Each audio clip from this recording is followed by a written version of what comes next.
Welcome everybody to our latest session of the Empire of the Ghouls. As usual, we're going to do a quick recap of what occurred last session, and then we'll get underway with tonight's session. So team, when we picked up last week, you guys had just defeated the Ghoul King, and when we picked up, you guys were essentially trying to make sure everybody lived. We had some folks who were wounded badly, and we had team members running around kind of bandaging people up or throwing some magical healing on them. Very quickly after the Ghoul King's demise, the harpy, vampiric harpy that you had fought before emerged at the top of the ladder and engaged you in conversation and essentially said she could feel that the law of the necropolis had resettled. And so she said you should leave here as quickly as possible because while the law exists outside of the mausoleums and tombs, it doesn't exist inside.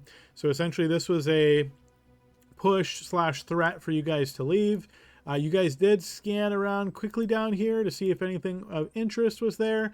Barnaby did happen to spot some things when he used Detect Magic. One of these items in this big pile of garbage looked to be a circlet, and he reached his hand inside to try to grab it, but unfortunately, even with his little gnome hand, it still got caught up in all this garbage.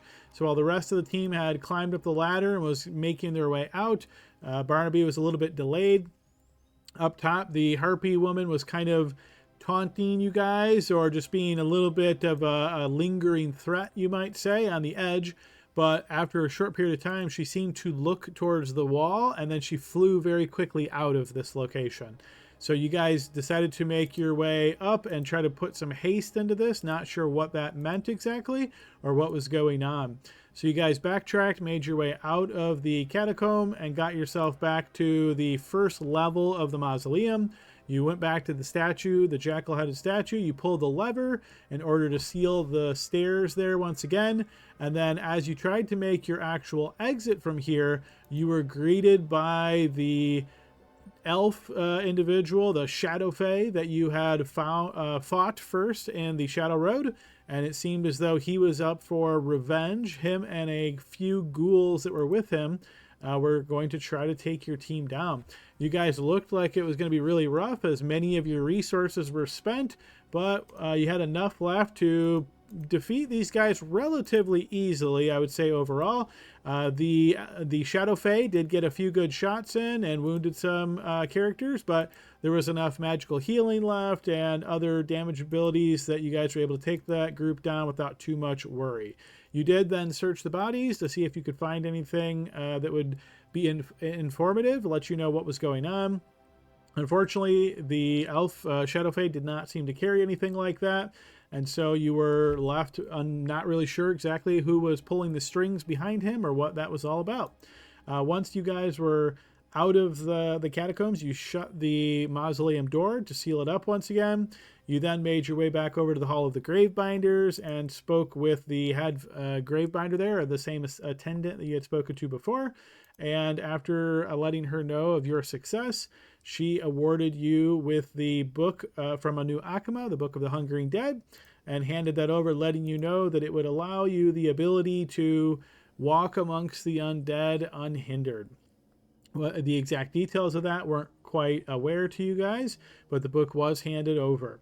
She also let you know that very fortuitous timing as an individual had arrived here at the Hall of the Gravebinders looking to speak to you all. After you guys briefly cleaned yourselves up, had a quick bite and drink, you then made your way into the lobby where you were introduced to this individual who was dressed very oddly, though somewhat like a local. After speaking to him, he let you know that he was coming on behalf of Queen Ursula and that she had essentially called in a favor asking him to quicken your travel from where you're currently at down to the underworld to head to Vandicule in order to rescue the Archduke. So after speaking with that gentleman, you set a date and time essentially of when you were going to make your way to the underworld. However, after you went back to Seawall to kind of recuperate, rest, and relax, you eventually touched base with Gamal Aliyah after the Gravebinder attendant had let you know that the mausoleum that you were in was of the Aaliyah family and that he was a well-to-do individual in Seawall, and you might want to speak with him because he would certainly like to know about all the goings on there. You guys did manage to track him down. He was in the local inn, and you guys kind of made sure that you were there when he was there, kind of a local, or a regular, I should say. You guys then spoke up a conversation with him and let him know some of the details of what occurred in the mausoleum, and he was seemingly very concerned. He really revealed some details to you all, and then asked for your assistance in making sure that it was cleared. The primary details that he revealed to you was that the Ghoul King that you defeated was not truly defeated unless you found his urn. So it turns out that you guys kind of bypassed the whole pointing you toward the Gravebinders. You likely would have found out from this gentleman, but thanks to your divination magic usage, you knew right where to go and kind of bypass this. Otherwise, had you spoken with him, he could have told you about the urn and all of that. Nonetheless, he enlisted your assistance in returning to the mausoleum, making sure that it was fully sealed up and the Ghoul King was put to rest finally. The urn was destroyed, and then the mausoleum sealed once again, and he in turn would award your team 5,000 gold pieces. You guys did some negotiation to ask for some of that money up front in order to get a magical weapon for glory, and Gamal was reluctant but ultimately agreed to do just that. Knowing then that you were on a different timeline, you tracked down your friend Amos, who had arrived to let you know he could use some portal magic to get you to the underworld, and let him know that you would like an extra day's time. And he said normally he would be against this, as Queen Ursula had mentioned the importance of speed in this task, but he had recently run into a acquaintance and he was happy to spend some more time catching up, so he was fine essentially postponing by a day. You guys were then going to make your way to the catacomb. During that whole downtime, you guys also wanted to check out the play that had occurred at the player house, or the playhouse here in Seawall. This is where the local players, as they're called, the thespians, the actors, actresses, put on various plays. The play that seems to be all the rage right now in Seawall seems eerily reminiscent of your group, as the lead character is called Caliban and has a famous catchphrase of, "Can I ask my friends?" So you guys went and watched that play, and it was done beautifully by all participants in the play. So after watching the play, you guys noticed that Caliban was getting very edgy and decided to kind of make his way to the back, assuming that because of how specific this play was, that Neva must be involved and she must be here. And so he was looking for her. The attendants, the staff were trying to get him out of the area. They delayed him as much as they possibly could. By the time he made his way to the back, he found no hide or hair of the playwright, who may or may not be Neva, though based on the description doesn't sound like her. You guys then reconvened with Caliban after he exited out a back door in the playhouse and came back around, notified you guys, and then you made your way away from there. So with all that downtime stuff done, and then the 5,000 gold piece award for clearing out the mausoleum locked in, you guys decided to make your way back to the catacombs. Once you did, we kind of fast-tracked through some of the stuff that you'd already been in. You could skip some of the easy, the trap, find where to go that you hadn't been quite yet. You also made your way down looking for the urn, realized that it was not there any longer. You were able to piece together after a little bit of time that the vampiric harpy must have taken that urn and left. Where exactly she went, you don't know. And then you looked around for other locations here inside of the mausoleum that you hadn't been to, discovered one in this sort of very narrow gap where you had to slip between a pillar to get to this other sort of unexplored area of the catacomb. You made your way through there. Runaka got to one spot and decided to misty step through, as this was a really narrow gap that nobody could really fit through.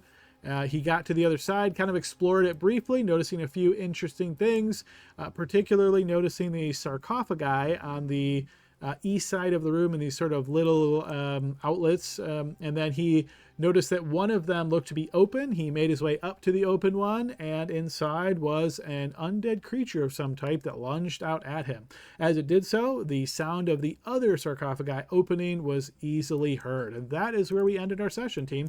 So that's a quick recap of what occurred last time. Anything that I missed, anybody would like to add?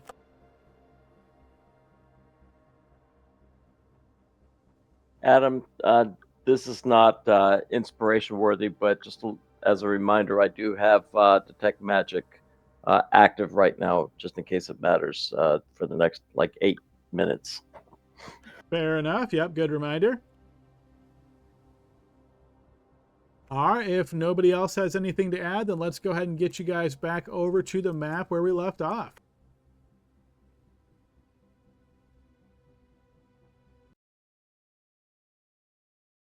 Okay, as we find ourselves currently sort of split between Runok and the rest of the team, how I'm going to rule this is I'm going to call this 2 separate combats. You guys aren't really in combat yet, but I want you acting in turn order. So what I'm going to do is I'm going to allow you all to roll initiative, but you guys, other than Runok, aren't technically in the combat yet. And I'm using those words very, very specifically for ability purposes. Let me also make sure, since we don't have Archgale here, that we have his character assigned. One moment there.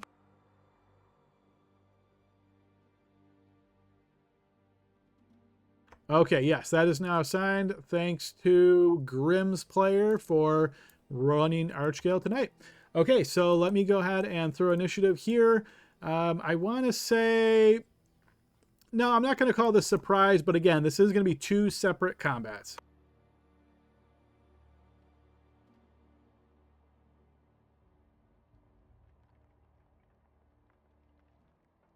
Okay, if you have an ability that allows you to roll at advantage, feel free to re-roll.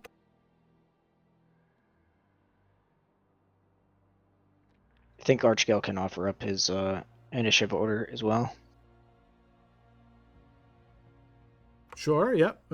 Anybody within the same combat, he sure can. No! Dang it! Help me! Because, yeah, I was like, there's no way that would make sense that back here where nobody can see anything, they just go, oh, you act faster. Like, this didn't make sense. Hey, Barnaby, yeah, Barnaby, switch with Archie, please, if you want.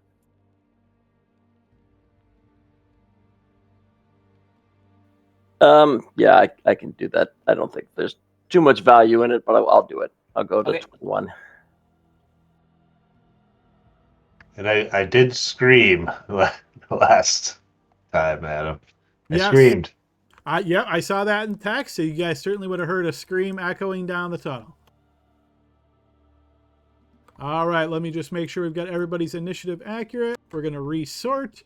Okay, that's going to put Barnaby at the top. Let me unlock the tokens. And Barnaby, what would you like to do?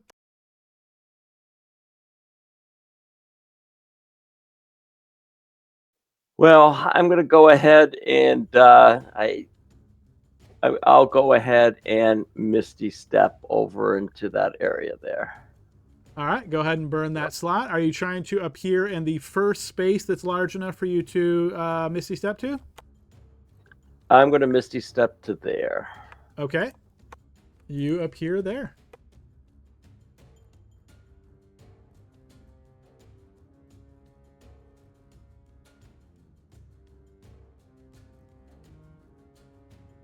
Alrighty. So not seeing my friend at all, I'm going to... Do I hear the noise or... This is all happening very quickly, so all you hear is a scream kind of echoing. It's hard to pinpoint where it's coming from. Where are you? They've come alive up here. Towards the north. I'm going to dash.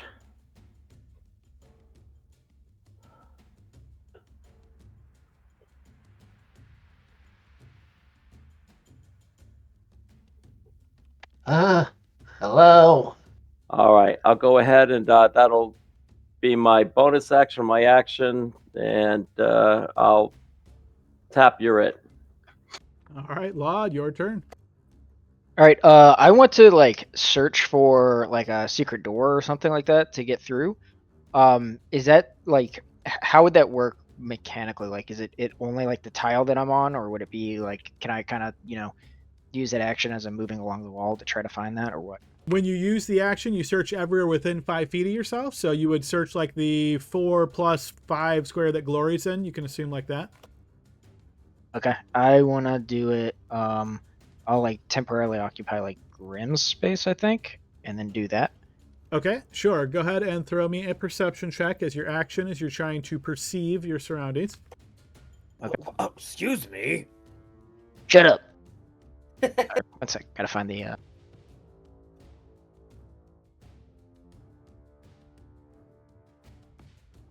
All right, with a 10, you do not see anything that sticks out that looks like a hidden lever or button or anything like that. Okay. And I guess I'll just take a step. Actually, before I do that, I would use this regardless if I can't. But if Runok is within 60 feet of me, I want to like bardically inspire. I don't know if it'll like burn it if I just do that and he's not in range. However you'd want to rule that, but. Yeah, so because you don't know, I'm going to say if you try and he's not, then it will burn the usage. Okay, sure. I'll do it anyway. Runok, I believe in you. All right, you're not sure if it works or not, but I will certainly let Runok know. Okay, and then I'll take a step back here and end my turn. Okay, Glory. I'm gonna do similar to what Laud was doing. Just search around, see if I can find a switch or something. Okay, and is that in your current space? Yeah. Okay, go ahead and throw me a perception check as well as you search those squares around you.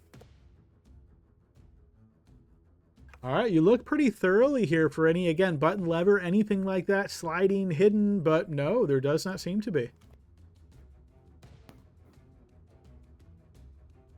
Okay, Grim. Okay. What are you doing? Can I get through here? 5, 10. Actually, no, I'm not gonna go there. I remember. I'm gonna go here, Adam, and look for. Are you looking for secret doors? I want to see if I can find one. All right, you search around as well. Perception check. There does not seem to be any secrets in this immediate area, Grim. The hell? 5, 10, 15. Should I try to go around? I mean, maybe. 25. Just ran around. I looked for secret doors. Didn't find any. End my turn. All right, the sound of a sarcophagus lid shoving open and hitting the wall rings out in this area. Runok, you notice stepping from this area, this undead creature with purplish energy spewing from its eyes and mouth. It turns and looks at you and is going to approach. In Derek Cool, I'll say, stand down, soldier. If it understands you, it doesn't react in any way. As it moves closer to you, it's going to go ahead and try attacking you a couple of times. I'm going to give it disadvantage using Lucky. All right, go ahead and burn that point. Okay, good usage of Lucky. So that 20 is going to hit, but it will not be a critical. All right, after it hits you, you're going to take... Oh, actually, sorry, 1 second.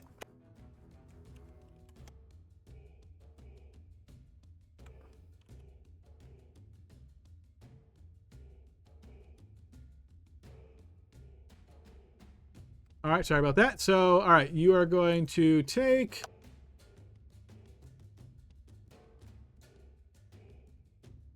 5 points of bludgeoning damage plus 16 points of necrotic damage. Okay, I'm resistant to necrotic. Sure, yep, so cut that in half. And let's see, I will also say, as you are struck, You feel unclean. It's hard to put exactly what this means, but yes, you feel unclean at the moment here, Runak. That's the first attack. Here comes the second attack. Just for the sake of argument, I am immune to disease, if it's a disease. It is not a disease. Okay. The second fist lashes out at you, but hits the wall right by your face, just missing. After striking both times, these purplish eyes lock onto you, and I'll need you to make a wisdom saving throw.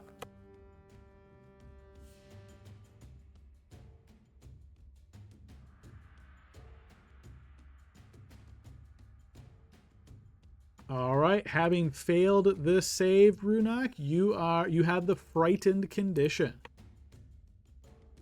Okay. Ah, look at him. He's all rotted away. That's gross. Is that going to happen to me? Yes. Oh, no. All right, that is his 2 attacks, and we're going to move turns to Archgale. Okay. And sorry, guys, Roll20 seems to be running very sluggish for me right now. I'm trying to reset the sandbox again, hoping that speeds things up. Let's see. But yep, Archgale. Okay.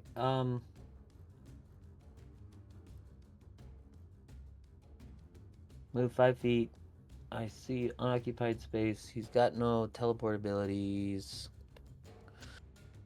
I've been now I get the cleric with full everything, so it's a little different.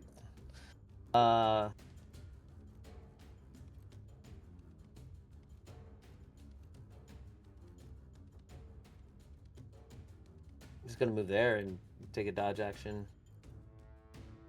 Okay, dodge action. Next up is this creature. Makes its way out.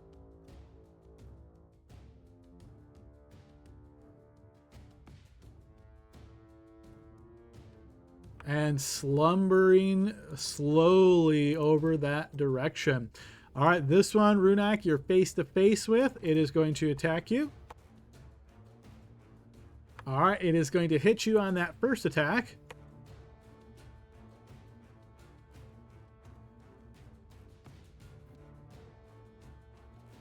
All right, let's see if this damage works.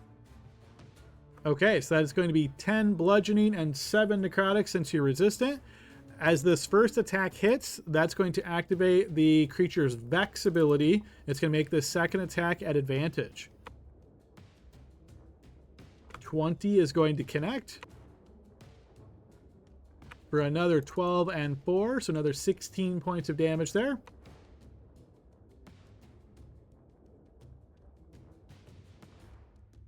All right, you notice that another one comes out of a sarcophagus and pushes up, getting closer this way, and passes through the alley of the sarcophagi here. Caliban. There's got to be a way around. He's going to try to sprint her around. So 5, 10, 15, 20. I'll take the dash action. 25, 30, 35. Slipping through there is going to count as squeezing, so call that difficult terrain. Okay, so that'll put me to 50. And then I'm going to bonus action cast my jump. Okay. And that perfect. I have 10 left, so that will give me 30. So I'll jump 5, 10, 15, 20, 25, 30. Perfect. And my turn. Okay, Runak, finally your turn to act. You are currently frightened. Okay, so that means I can't willingly move closer, and I have disadvantage, right? Yes, unfortunately, again, the script does not seem to be working right now. Something with Roll20's sandbox. But yeah, I'm going to pull up the exact details. But from memory, you cannot move closer to them, and you have disadvantage on attack rolls. Okay.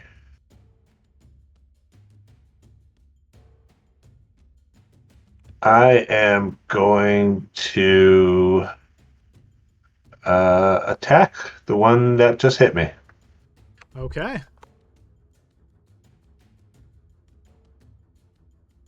But first, as a bonus action, if I have a scroll that does a bonus action spell, does that do?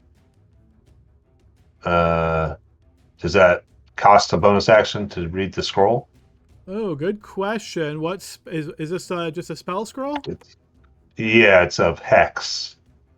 Let me double check the wording, but where is this scroll? Is this one of your very limited items on your belt, or is this something that's in like a backpack?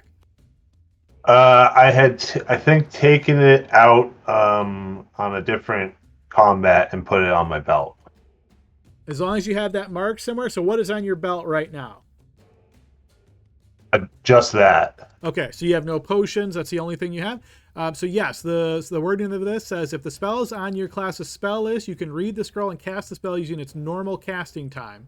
So yeah, you could do it as a bonus action. Okay. So that's what I'm going to do. It's a scroll of hex. I'm going to do it on this one with the red dot. Okay, you have hexed him. And what stat are you picking for that? I'll say strength. Okay. And that just deletes it, right? The scroll? The scroll, yes. Okay. And then using lucky on the first attack, I am going to try to attack it. Okay. So it's just flat, right? Correct, yep.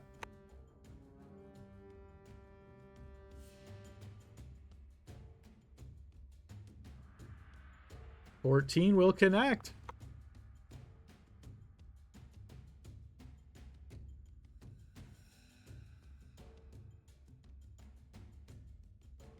All right, your blade carves into the undead creature, wounding it. And it's going to be radiant damage. Okay, that seems to hurt it. Second attack is not lucky, so I'll be at disadvantage, so I'll need another roll. Oh, gotcha. 21, yeah, that'll connect.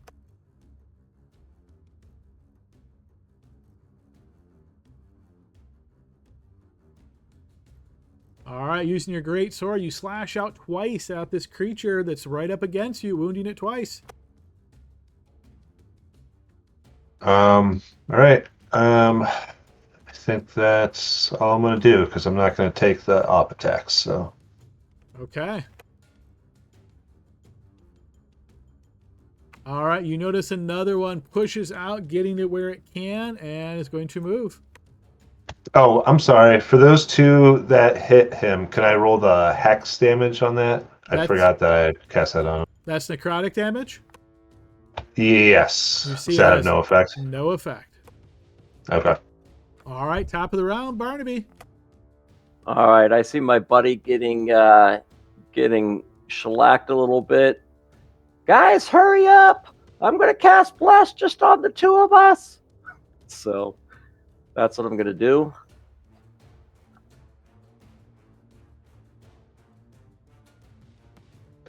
They don't like radiant damage, Barnaby. Hit them with the radiant. I know you got it in you. Yeah, but first I want to give you something to protect you a little bit. And then also with that, I'm going to also use Lay on Hands, and I'm going to give him 20 hit points from Lay on Hands. Okay.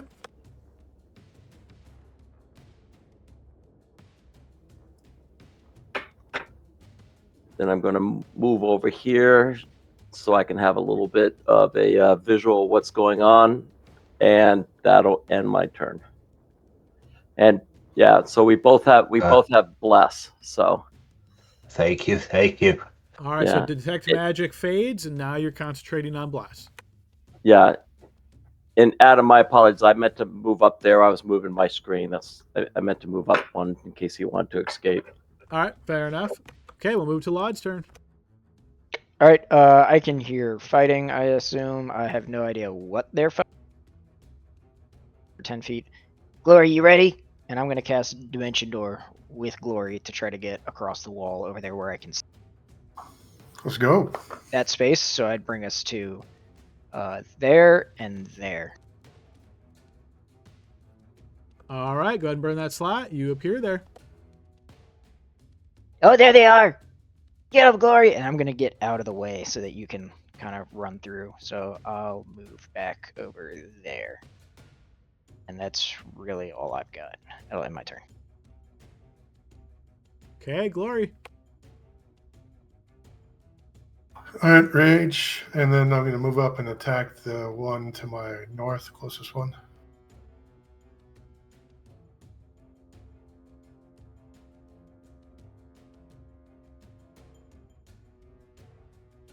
$19 will connect.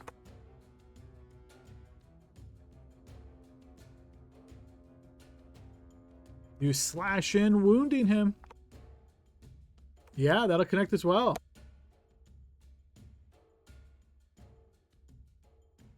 And wound him a second time as your halberd is carving through the undead flesh.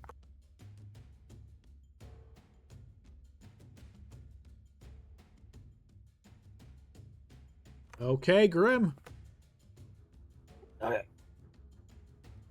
5, 10, 15. And now, Adam, does it feel like if I go through there that I could push myself through there, or do I have to like do tipsy toes nimbly way through there? This is so narrow that you don't think you'd be able to fit, period. It's not something where like you can just go on your side and get through. With your bulk, your armor, everything, even Barnaby wasn't able to slip through, so you have no hope. All right, Archie, we're going around 15, 20, 25, 30. We're going to bonus action. So now I'm in difficult terrain. Not difficult terrain unless you try to go between the pillar and the outside of the pillar. Okay, then that's my movement. I'm going to bonus action adrenaline rush. So I have 3 uses left. There's a bonus action dash. 5, 10, 20, 20? Or 20, where do you yeah. want me to go? Yeah. Okay, You're good, 20. 25, 30. Action dash, 5, 10, 15, 20, 25. Excuse me, Caliban.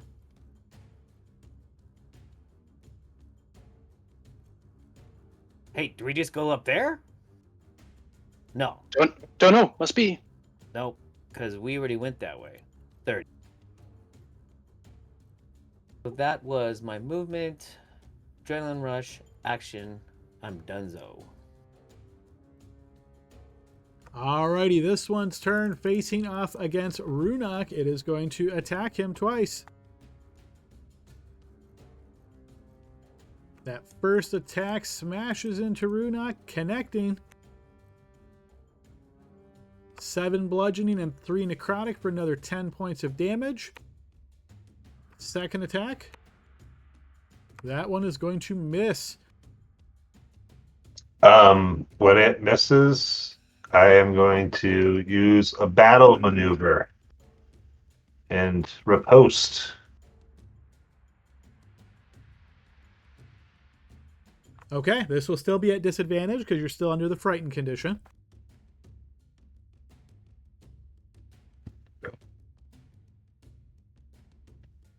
There we go. 19, yeah, that's going to hit.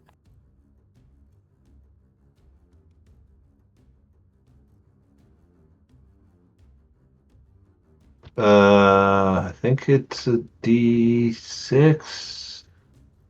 D8. So this is just the extra damage that's going to get added. That's a 1.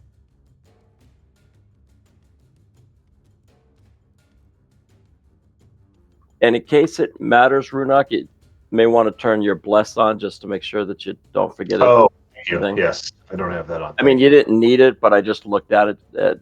Just, it may matter sometime, right? No, I appreciate that. Thank you. I'm going to click it. All right, that blade connects, wounding the creature. That is its 2 attacks. It is then going to stare off at Barnaby. Barnaby, I need a wisdom save.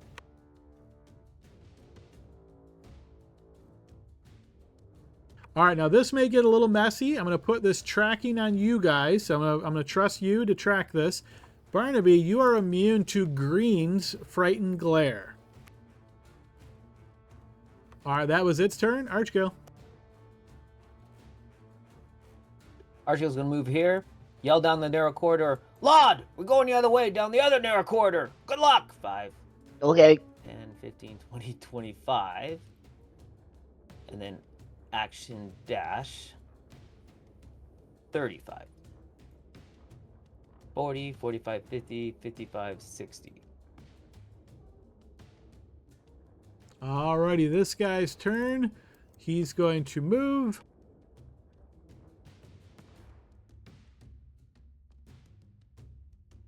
He gets to here and sees that Glory is there. And Glory, he's going to try to glare at you. Wisdom saving throw.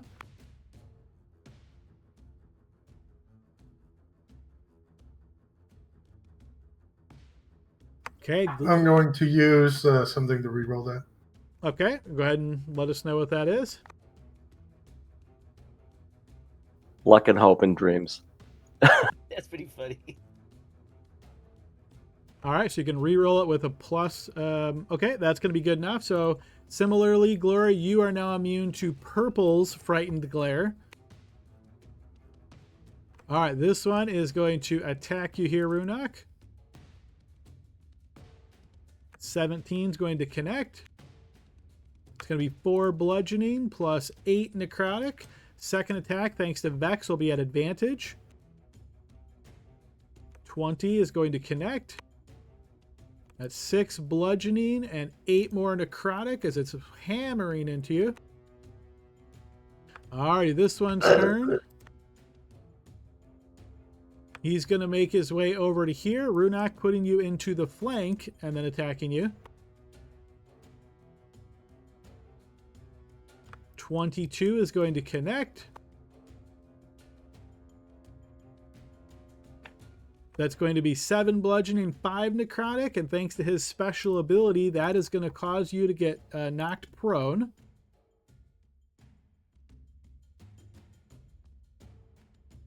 That's going to make his next attack now at advantage.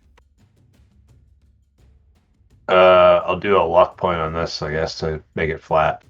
Okay, so that will be a 24. That's still going to hit.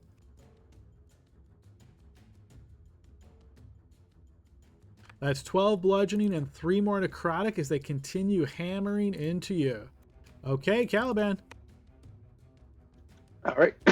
Caliban's going to jump straight down the corridor here. So that's 30. So Okay, and that costs you 10 feet. yeah, sorry, 10 feet. Yep. 15, 20, 25, 30. And I will take action for dash to go for 5, 10.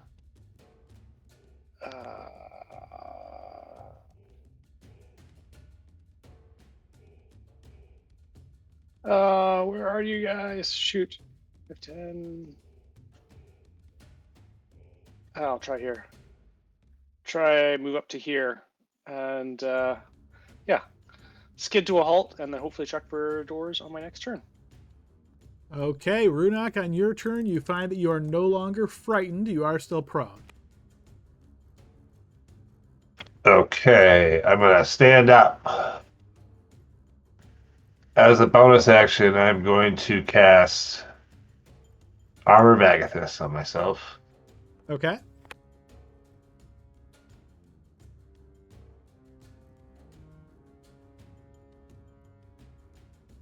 And I am going to attack red. Okay.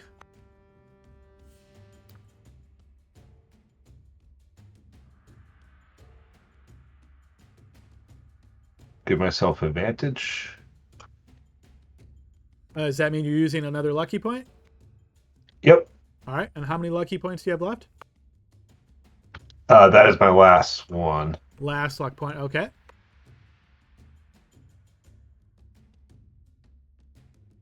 $14 will connect.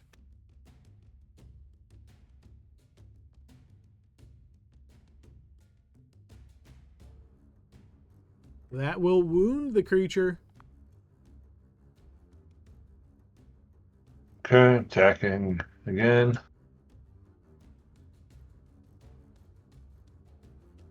Yeah, that'll certainly hit.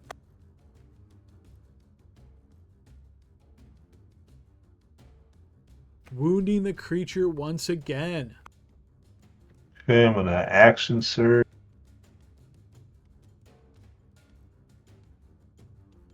And then attack again.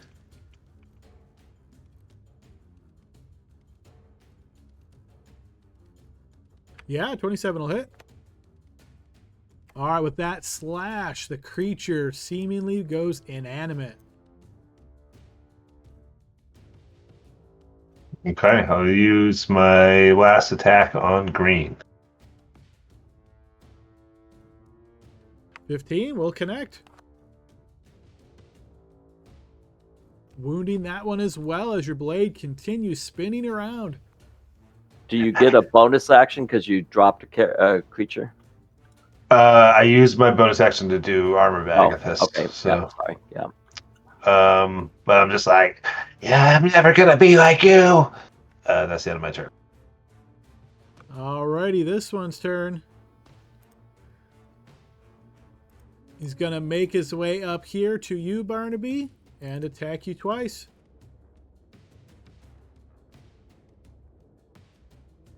First attack's going to connect. Oh my goodness. Okay.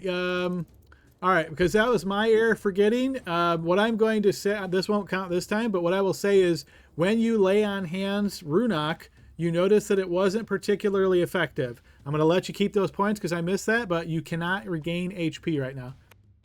And Barnaby, now that you've been struck, you feel the same way. You're also going to take 23 points of damage there. It is going to... And I also take half on necrotic.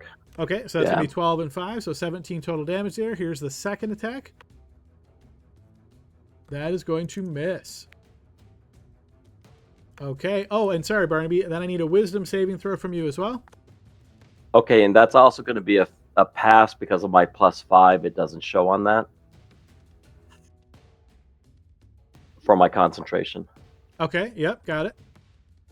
All right. That will And succeed. That will succeed. So now you're advantage on- immune to Blue's fear effect. And it is your turn, Barnaby. All right, so I'm going to go ahead and attack orange because, well, why not, right? Sure.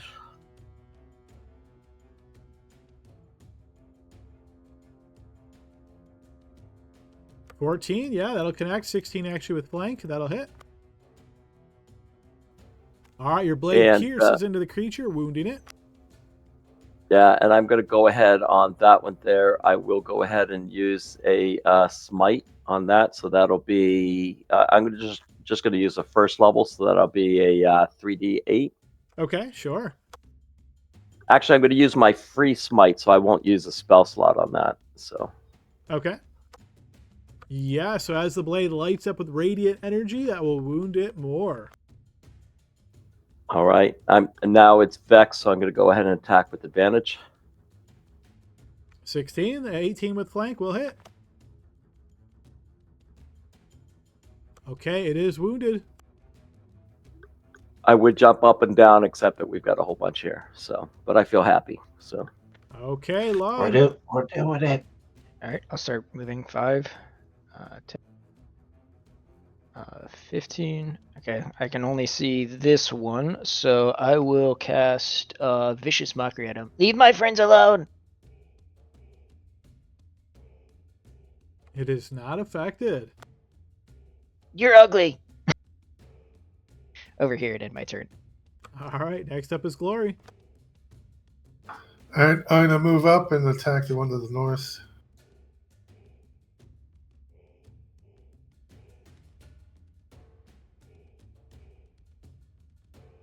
All right, you swing out, connecting.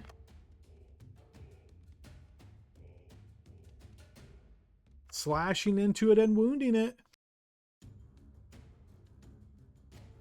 Yeah, second one will certainly hit as well. slicing it on its arm. You flip the poles, the halberd around as best you can in this narrow corridor, and yeah, you manage to bring it down, striking him.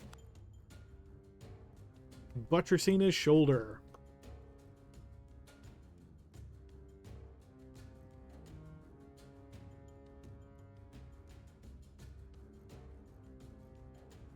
Okay, Grim. All right. 5, 10, 15, 20, 25. Action dash. 35. Ah, Archie, this is the way. 40, 45, 50, 55, 60. Okay. I'm gonna and I'm not gonna get too far ahead from others. And my turn. All right, back up to this one here. Currently has Runak in the flank. It is going to go ahead and attack him. 16, that is going to connect. So that's going to be 12 and 6, 18 points of damage there. Okay, and it takes 20 cold damage. All right, that will certainly wound it. It is then going to attack you a second time. 18, that's going to connect as well. And just double checking your HP there. Have you already deducted the 18?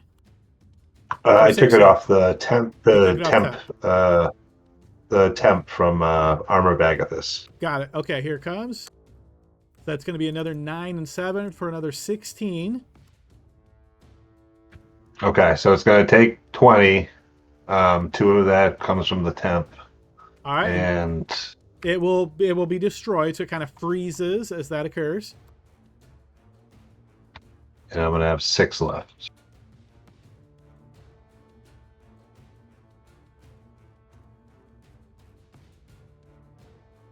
Okay, and yeah, all right. Now we move to Archgale's turn. Okay. He's gonna move here. Caliban, I don't know where you went. We're going the other way. 5, 10, 15, 20, 25, 30. Action dash. 5, 10, 15, 20, 25, 30.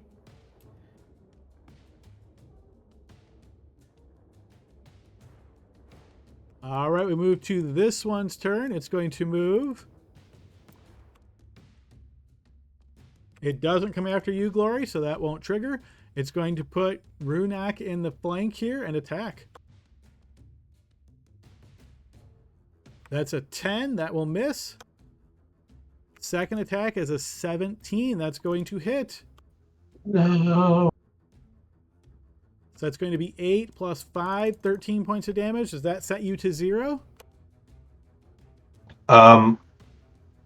Yes, but is it possible for me to do one thing when it missed that first attack? What is it? Because normally you have to declare that before you see the second attack. Okay, yeah. No, never mind then. Yeah, I am down. All right, so Barnaby, you're going to notice in horror that as this blow strikes the very ruined and weakened Runak, as it strikes him, he turns into dust. All right, this one's turn is now going to face you, Barnaby, and attack. 15 is going to miss. 9 going to miss. If you are not already immune to orange, give me a wisdom saving throw, Barnaby.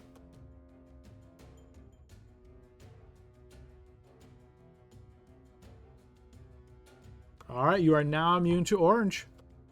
I'm collecting dots. Cool. All right, Caliban. Yeah. I don't know how. Grim, I don't know how you're going to get there from there. I'm going to do check for an opening or a secret door in this wall here. All right, you look around this area for anything like that. Go ahead and throw me a perception check. Oh, still a little winded. Yeah. I don't like the chance of that. I'm gonna continue up. So, real quick look. Not very good. 5, 10, 15, 20, 25, 30. And then I'm gonna jump. I actually can't. Action or I use my action. So yeah, that's it. I used all my things. All right, Runak has a pile of dust. Unfortunately, I'm going to remove you from this combat. Alrighty, this one here is going to move and put Barnaby in the flank and take 2 attacks. 15's going to miss. 15's going to miss. If you're not already immune to blue, wisdom saving throw, Barnaby. If I get all 4 of them, do I win a prize? No, unfortunately not. All right, with your That'll aura, that's be- good enough. Yeah, I was gonna say that's a 19. So. Okay, and it is your turn, Barnaby. Oh, actually, I was immune to blue already. So. All right, Yeah, then you're sorry. still immune. Woohoo! All right. I am going to attack the orange guy. Hopefully this goes well for me, right?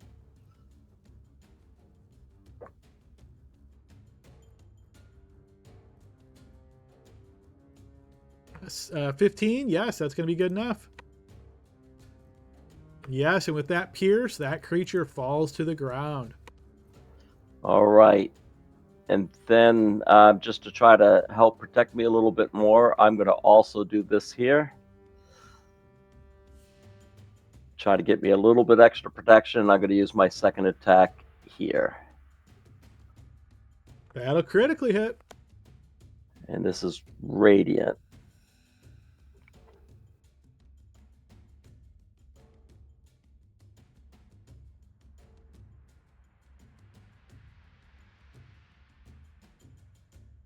Holy terror. Okay, deal the maximum amount of damage from your normal damage dice and then roll again. Creature is frightened for the next minute. All right, let's go ahead and put that on it. Okay, so go ahead and post regular damage. We'll calculate your max and we'll add the 2 together.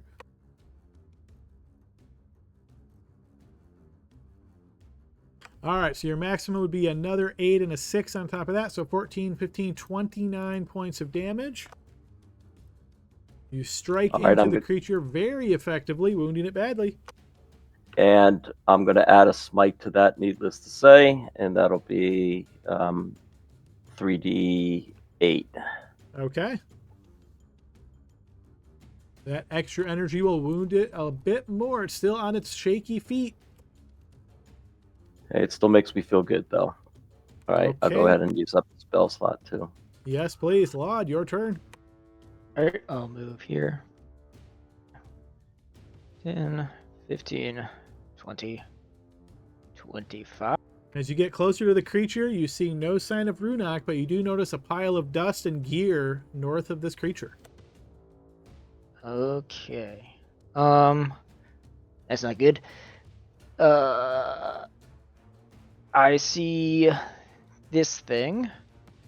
I am going to try to vicious mockery it. All right. Leave him alone. Vicious mockery on this undead creature. Yeah, that will be effective. It is psychically scarred, but still on its feet. All right, and that will, I guess, give it disadvantage on its next attack. It's already frightened, so it has that anyway, but yep, I'll give it a red down arrow just for that. Sure, even more. And then I will move back 5 feet. And I'm going to call out to Glory. Glory, get him! And that's a Bardic Inspiration. Okay, Bardic Inspiration to Glory. And that will end my... All right, Glory, your turn. Okay.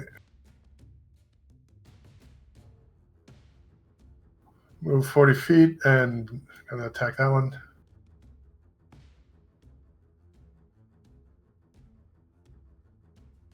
Yes, 20 is going to hit. You can't possibly not do enough damage to kill it, so it drops to the ground.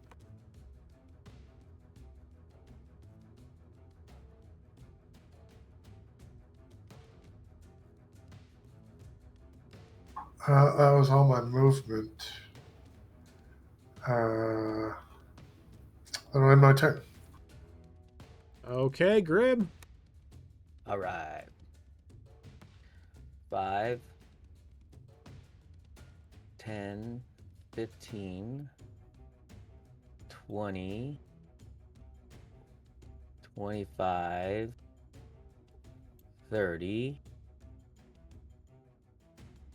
I am going to action dash 5, 10, 15, 20, 25, 30. Can you guys hear me? Can they hear me, Adam? You shout that out, but don't hear any immediate response. Okay, Archgale. Hey, Grim, slow down. 5, 10, 15, 20, 25, 30. Action dash 5, 10, 15, 20, 25, 30. Alrighty, this one with no more Runok to destroy is going to come down to attack Laud. Alright, Laud is going to raise up its fist and punch out at you.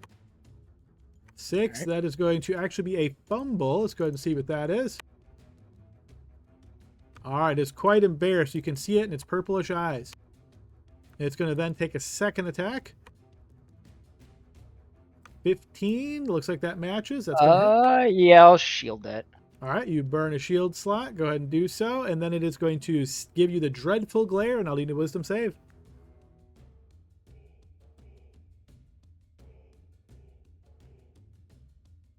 All right, you succeed on that. You're immune to Purple's effect. Caliban. In Caliban's mind, he must be close, so he's gonna go. All right, can I jump over these shattered pews or? Yep, you could.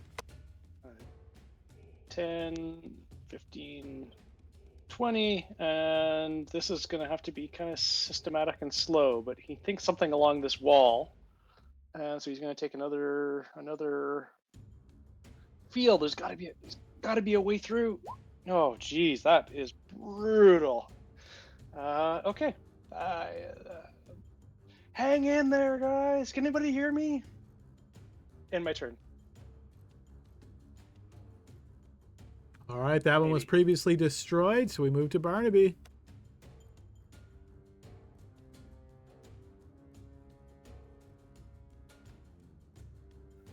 All right, I'm going to go ahead and attack.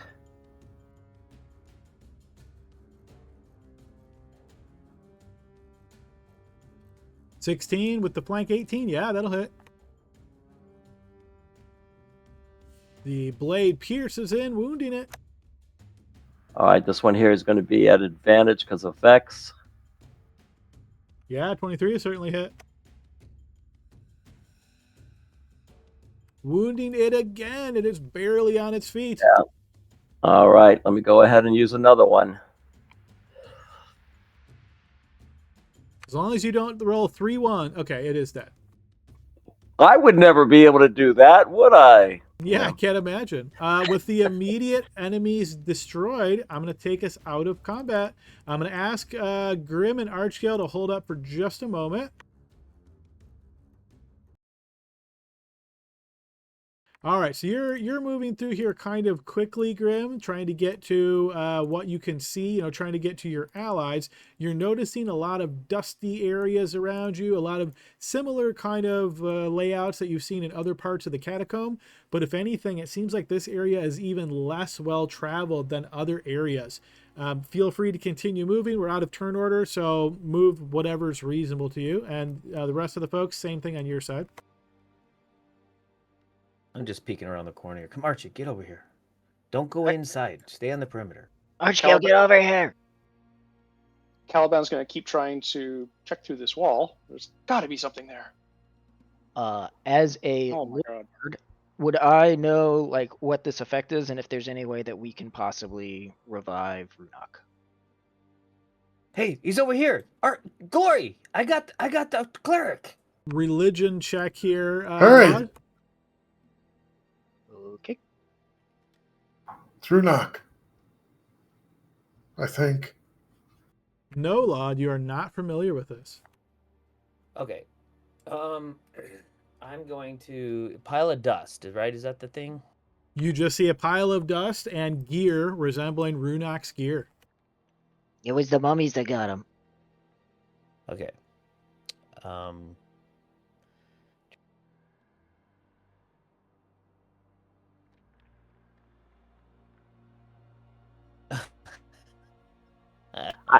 I could try to maybe lay on hands and see if I could. I don't think it would work, but maybe. I don't know. Go for it. Adam, I'm going to try lay on hands 5 points. On the pile of dust? Yeah, I'm going to put my hand in the gooey, dusty thing. And Yeah, try. it's not gooey at all. It's very, very dry. It's just like a fine powder. But yeah, you touch it, you try to channel some radiant healing energy into it, but it doesn't even work because it's not a creature. Yeah, I didn't think it would, but Barnaby's got to do his thing, you know.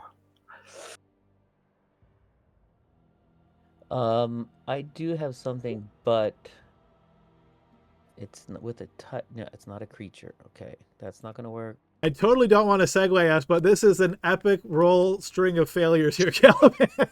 Isn't it? I don't know what I'm doing. It's not succeeding though. Unbelievable.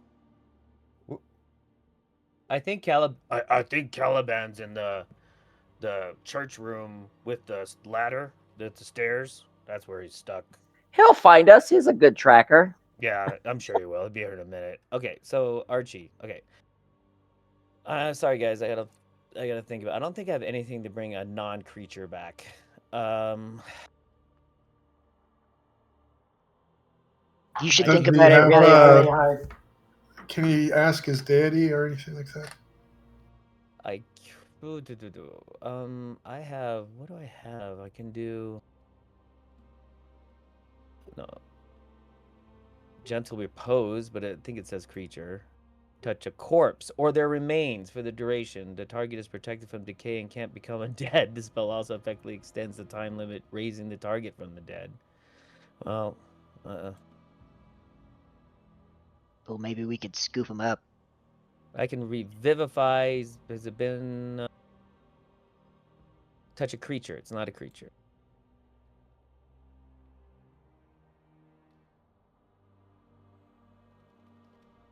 You got greater restoration stuff that works on creatures. He's got raised dead that says when you touch a dead creature. So I'd be happy to burn that, but I think it's not going to work because it says you touch a dead creature. So if you read that more fully, you'll notice it says the spell closes all mortal wounds, but it doesn't restore missing body parts. If the creature's lacking any body parts, its head, for instance, the spell automatically fails. So he's just dust, so Archgill would know that's not going to work. Yeah, and I actually knew that too, reading further. But my gosh, yeah,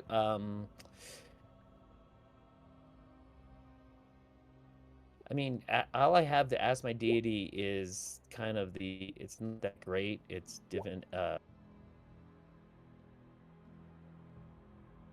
divination. Supposed to contact with God. A question about a specific goal and event occur that will occur in the next 7 days. So it's a portent. It's not even a what can I do to help him. Is that a higher level cleric creature now? I thought there was a thing where you could like call on your deity to like restore life in some way. Maybe that's a. They took that away. Yeah, in 2014, you used to ask for like a miracle. Now I think they changed it where it's just like another spell on your list. Okay, gotcha. I think that's what I was thinking of. Is like I think literally the only option that we have to bring them back. I'm pretty sure you need like true resurrection or something. Yeah, everything on here says a creature. Well, Yeah. we could maybe stabilize it with that thing, and we can collect the dust and maybe find somebody in town who can do this. Stabilize it with what thing? You said gentle repose. Yeah, but if I read that. You try sacred flaming the ashes, but nothing happens. That never gets old, does it? Okay. Gentle repose. You touch a creature. Or their remains. Okay, I'll gently dispose him. Gentle repose. Might as well. If it has any effect, you can't tell. I think that was a good job. I feel like I'm doing something. Try to collect his remains in like like a bowl or an urn or whatever we've got and throw it in the bag of holding.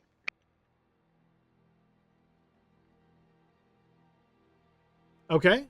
Sure. Yeah. I mean, you're in a catacomb, so finding an urn would be pretty easy if you spend just a little bit of time looking around. So we can assume you've collected his ashes in an urn. Oh, And then I guess any gear that he's got, like on his character sheet or that we can see, I'll throw that into the bag of holding as well. I know he's got that sword. I don't know if that will help anybody else, but I'm wondering how limited in space your bag of holding is as well, because I'm sure he's got a bunch of stuff. So I think what would probably be the easiest thing is just taking anything that's notable, right? So yeah, like the Moonlight Great Sword, that's something that's notable, or Moon Touched Great Sword, sorry, you could certainly take that. I'm quickly scanning, but Runak, if you know of any, something that's significant that you think would stick out to them as they're peeking through your stuff. Mithril chainmail. Okay, yeah, that's a good one. Mithril chainmail. okay. I mean, it might be easier if Runak, you just add the things into the bag of holding that are valuable. I think you also had like an acorn or something, right? That's worth a lot of money. No, that was Vigo, and then somebody else took that. Yep, But I do have Barnaby's two got it. components that are worth 100 GP each. So a glass eye and a jeweled hoard. Okay, those are probably worth adding to the sheet, as well. I also have a magical item called the Scroll of Necromantic Pact. Yeah, we could add that too. I think it'll be easier if you just copy this stuff over yourself, just because you've got access to all of your sheet. All right. Yeah, I'll put it in the bag of holding. Or Runak. We need to avenge him. Is this the third time he's died? Yeah, I think so. Well, he came to us dead. That was one. One and two. I think it's 4, actually. Well, we should keep looking. What was on that other side? I don't know. I just ran through it because it wasn't going to open anything else up or activate anything else. I just thought I could run all the way around and run into you guys, and I did it. I didn't see how that was going to work, but it did. You went all the way around the room. I wonder if there's like any other secret doors or anything. Maybe we can look for those.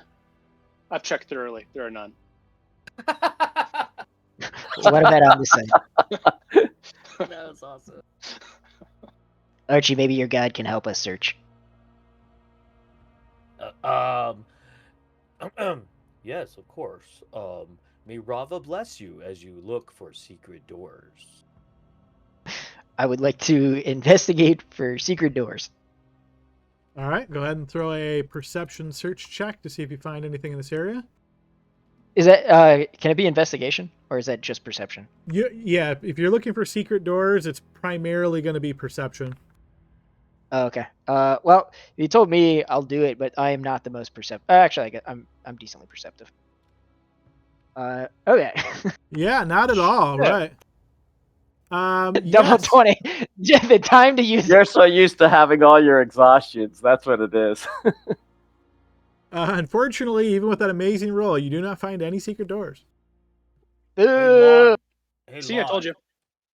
This is the temple area. You remember where the pews were and that guy, that undead thing was, and the stairs up or down? So maybe we if we just go go down. around the other side, there's other stuff to look at. Okay, let's go look. I sort of looked as I came up. It's just basically these little hallways.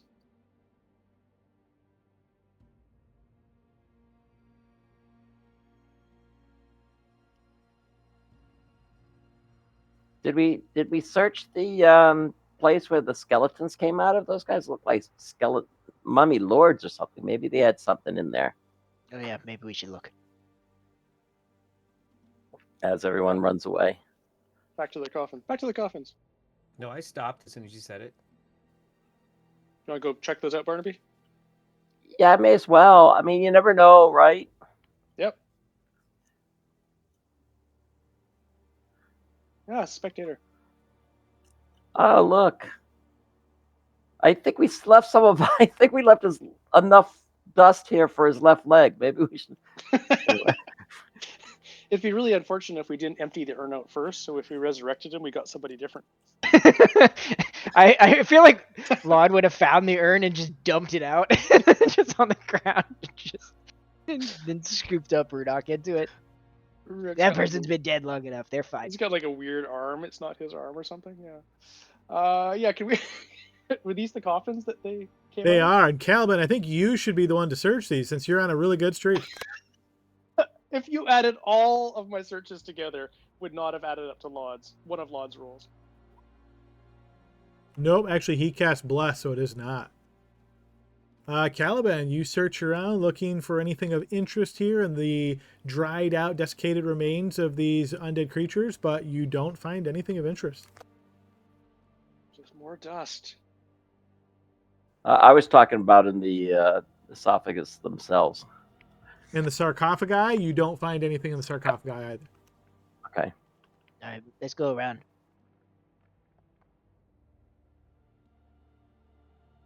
Where'd this go? No scroll of wish. Wish my buddy wasn't dust. You know. Wait, did we look in here? No, I don't see anything in there. What's in here? Laud, as you enter this area, you notice paintings on the walls of these chambers depict the deceased celebrating and dining in the afterlife, surrounded by their worldly belongings. Oh, that's fancy. I want to investigate. Okay, sure. Or- What are you looking for? I again just like any like passages or at the same time like so I'm mostly looking for like passages, but also if there's any like items in here, I'll take a look at them. I don't want to steal anything, but just kind of looking around if that makes sense. You don't see any items, but go ahead and throw a perception check to see if you notice any passages. You don't see any. No, this is a pretty small room, so any passage out of it would lead you somewhere back out you've already been, so you're pretty confident there's no passages here. Looking on the ground, perhaps, for any kind of trapdoors, you don't see anything like that. Nothing in there. So what's up this way? That's the way we went up. Oh, is it? Is it just two ways? Okay. That's the way I ran up. I followed that wall all the way up.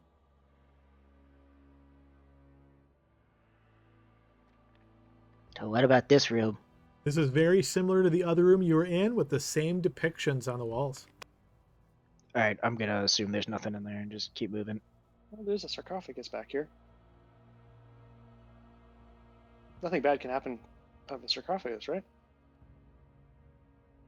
Yeah, of course Caliban, not. as you get closer, this sarcophagus is still intact. Ooh, this one hasn't been opened.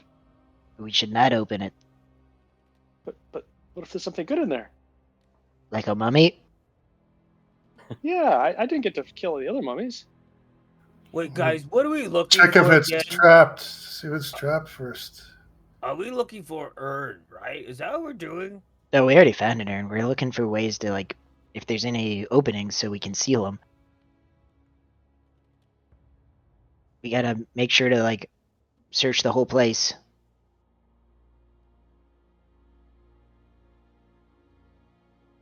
Right, because correct me if I'm wrong. We went down, and we saw that the harpy creature wasn't there, and the emperor ghoul wasn't there, and then we said like we're gonna make a pass to make sure that we've like completely sealed this place up because that's what we needed to still do in order to collect the reward. You've given him a promotion. He's the Ghoul King, but Ghoul Emperor has a nice ring to it. But yes, pretty much on point there. You get and search the area, the whole area fully. You just went down, made notice that the urn was gone, and then decided to start doing a more thorough search. So you came back up here, and this is the area you started sweeping, and then you realized, hey, there's this area to go behind this pillar. So there's certainly other areas you could search if you wish. This is like the first location you've discovered. Okay.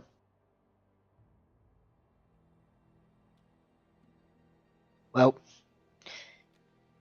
if this room's clear, maybe we should go down to the floor below and clear that one.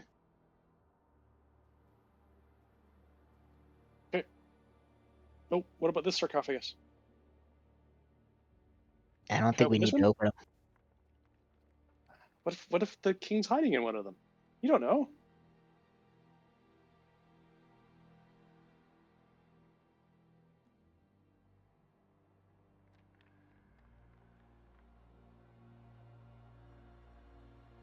All right, this is the way out down here.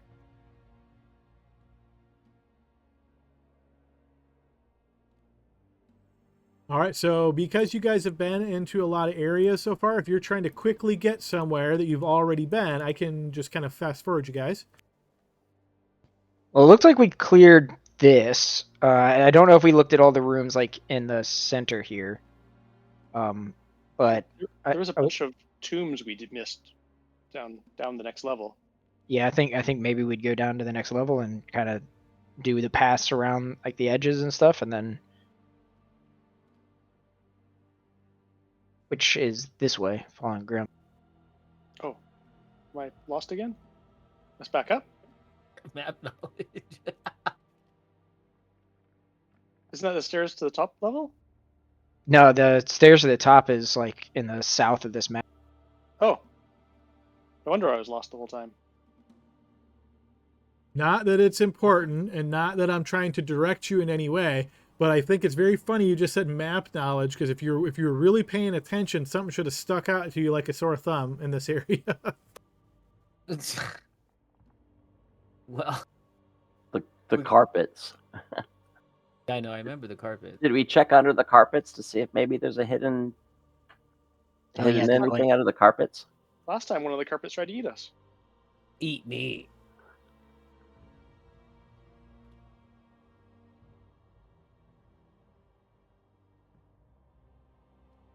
Let's try anyway. Adam, are there still carpets here, or is that just old art?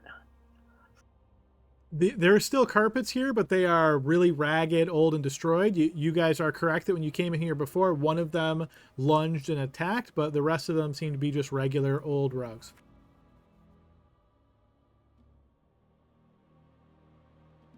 I'd like to do like a pass around the walls in here, still looking for like secret doors or anything, and then if there's not, we should probably go downstairs. That's here in the church. Yes. Go ahead and throw me a perception check. I'm going to take this as like a generic roll for the whole room. I'm going to assume you're spending about 20 minutes doing this work. You search around here carefully for anything out of the ordinary, other than minor things like a bone maybe here or there, or a copper piece that is like knocked into a corner somewhere. You don't find anything else of interest. I told you, Okay. search this whole place. Yeah, I don't think there's anything. We should go downstairs. All right, you guys carefully make your way down the spiral staircase. I'm going to assume you carefully evade the trap that's downstairs, making sure not to step in the area where you saw the rocks fall before. So I'm going to move you guys to the other map.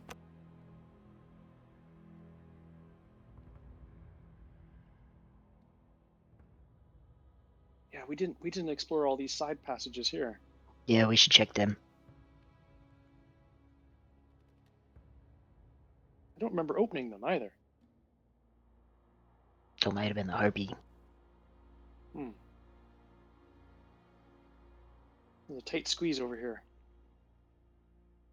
All right, quick we did reminder, open as these you ones. enter this area, you're seeing a wide ledge extends along one wall in this long, narrow room, and shelves holding empty canopic jars and some scraps of linen sit along the opposite wall.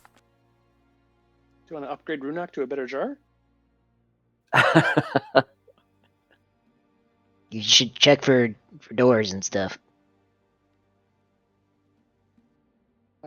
All right. Yeah. I'm good at that.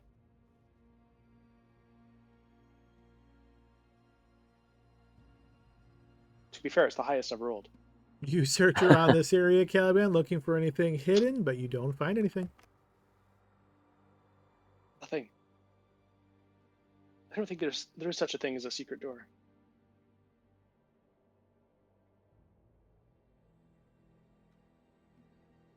Same thing, Adam, here.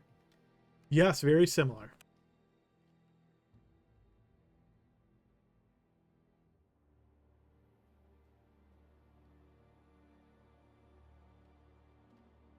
These are the ones that we didn't. There's again, I think they're all just the same, but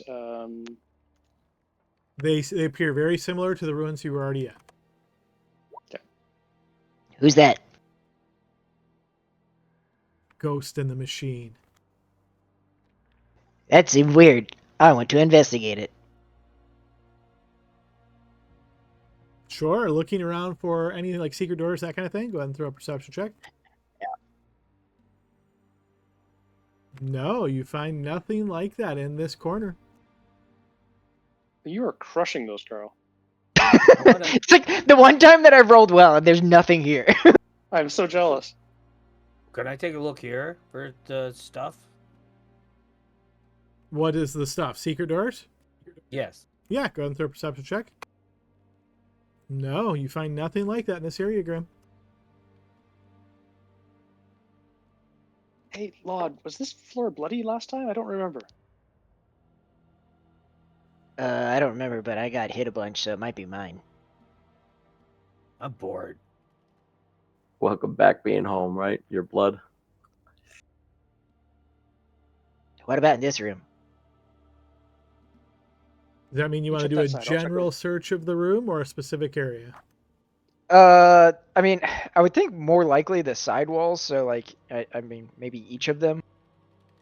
Okay, if you each want to take a wall and search it, you can do that. Go ahead and both of you throw me perception checks. Caliban, boy, you the look one time. carefully. You don't find anything. And yeah, Laud, so you don't find anything there either.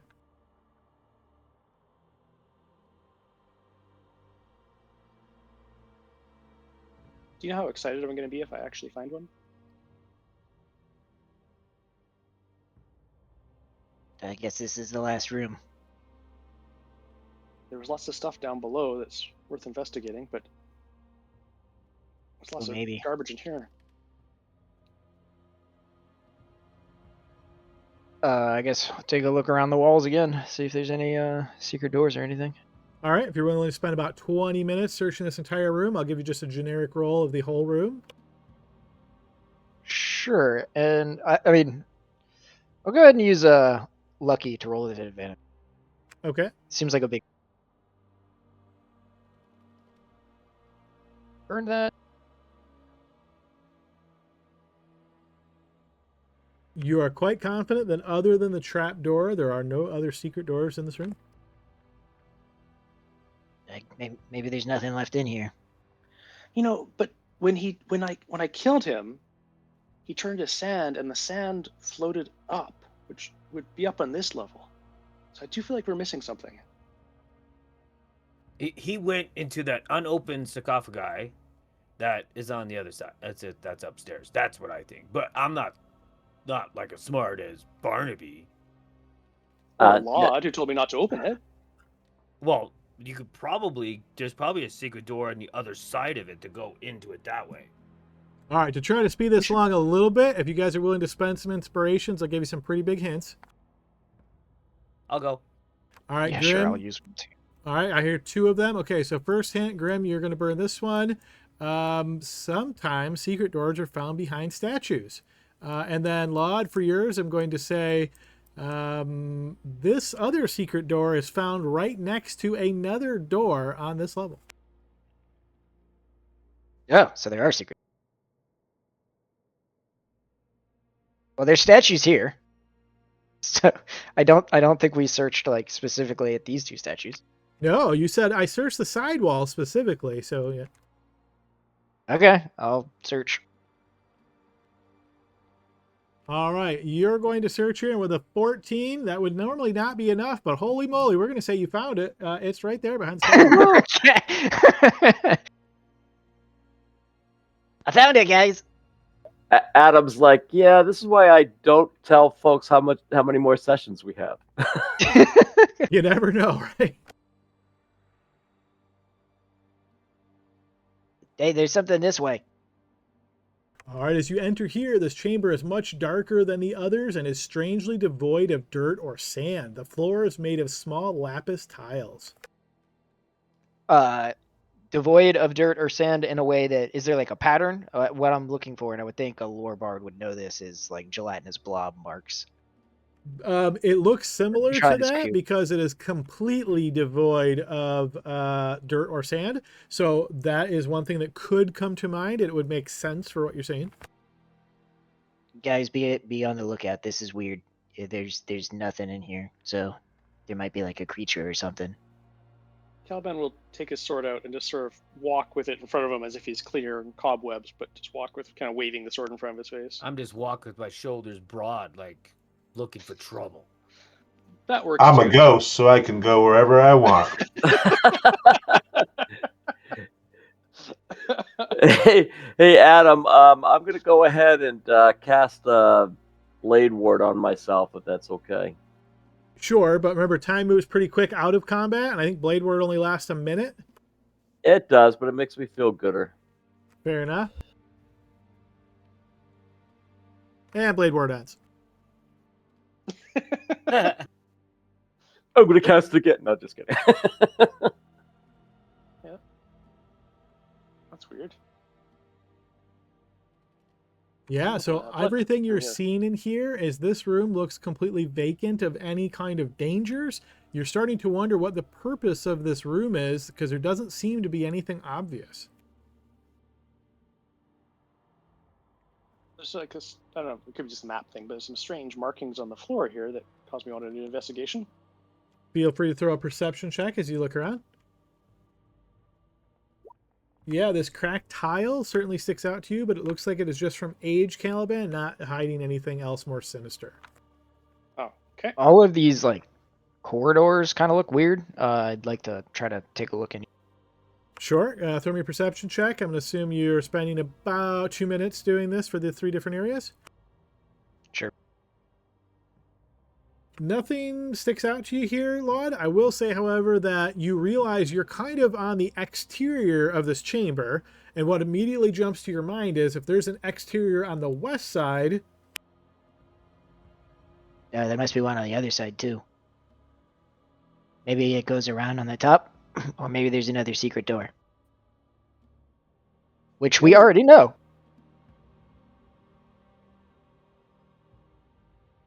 Well, there's got to be something here because it's a dead end.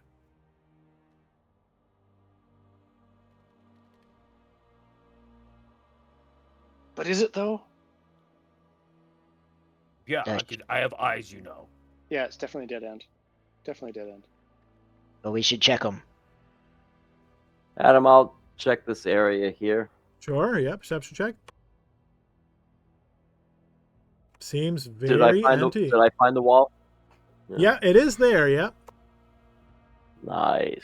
So Okay, yes, well, you maybe guys we are may starting go- to realize that this is the slog part of adventuring, right? Where nothing's exciting is happening. Maybe you're starting to like kick sand, or there's not here, but kind of like trying to amuse yourself in different ways, and maybe you're not totally focused because just nothing's going on. Maybe there's another door in that center passage room. We can find one. I bet you there's a secret door next to another door. Something told me that. Can't one of your smart guys find a door, please? I feel like there's a void right up here. I agree with Grim. I mean, even though he says he's not smart, but he's right. Those just odd how they just ended there. You find nothing there, Caliban.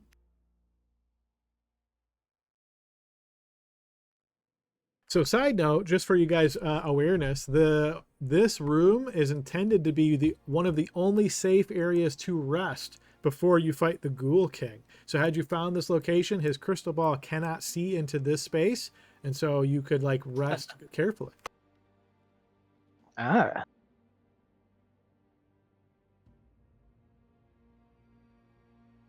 Try the other side?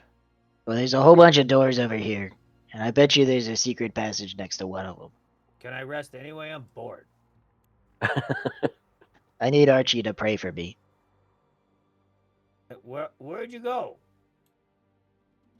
I'm back like in the center room. I I don't know how to imagine, describe I it. imagine shouting going through, I'm back over this way! You hauled ass.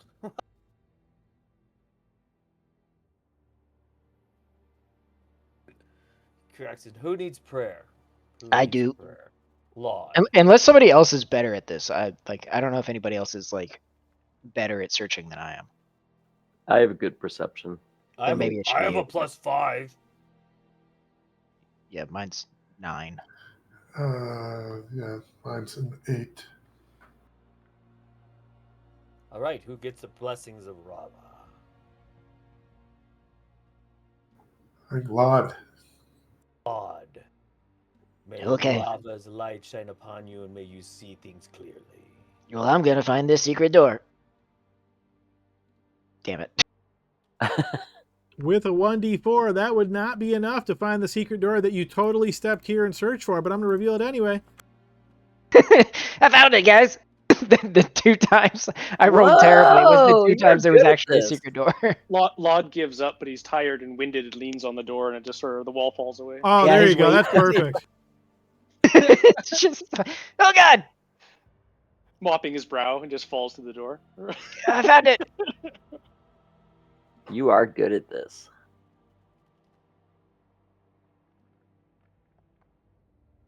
We'll tell Runak how great you were at this when we bring him back from the dust. Hey, what's that? You see that, Laud. You also notice to your south there is a chamber down there. Well, we go to that next, but this looks like a hole in the wall. It sure is. As you get to there, Laud, you notice a small opening on the east wall of the outer chamber as a narrow vent leading to the surface. It looks wide enough for a normal-sized medium creature to traverse. what are you trying to say? Normal sized medium creature. Does that No, mean I nothing can't? at all. Well, we were trying to seal this thing up, so I would look around to see if I could find something to do that. From this side, there doesn't look to be anything obvious. You're thinking now that if someone could climb this up and find out exactly where it is on the surface, maybe it would be easier to seal it from the surface. Oh, okay. Well, maybe we should do that. I'm not very good at climbing. Move. I can do it. Why don't we send Barnaby? He's smaller. Grim, you're not going to fit up there. Are you sure? Do I look like I could fit? Adam, what do you think? Yeah, you could fit. Strength my way through that? It is. That's exactly what it's going to be because it's on a pretty strong angle, right? So you're having to basically put in your treadmill steps at the harsh angle here. But yeah, if you want to give that an attempt, go ahead and throw me an athletics check. Archie, can you do your thing? Yes, Grim, be blessed. May your arms be strong as iron. Oh, I thought for sure he was going to say no. Yes, you're able to do this quite easy, Grim.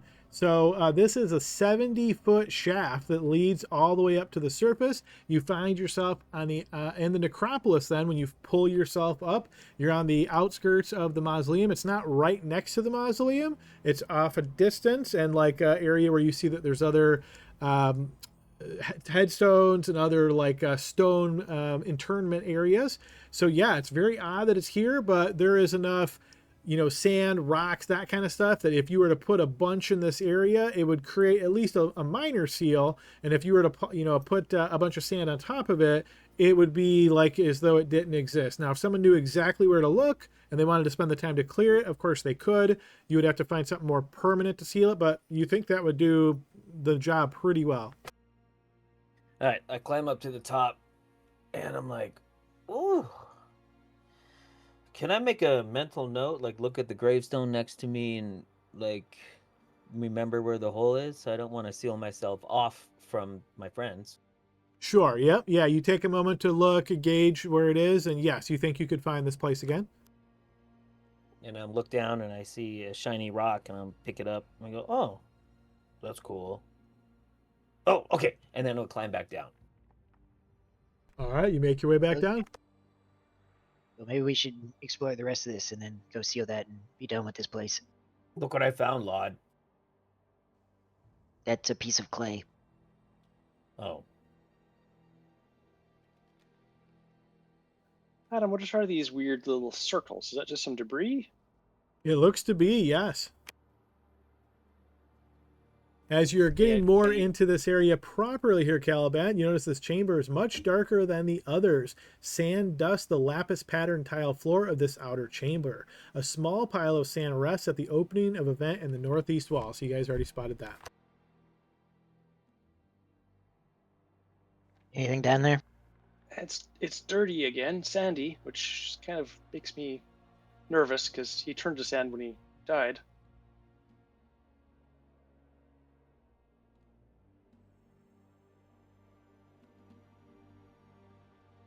Well, Barnaby, I like being in your aura. This is good. It's not my aura, it's the Fey aura.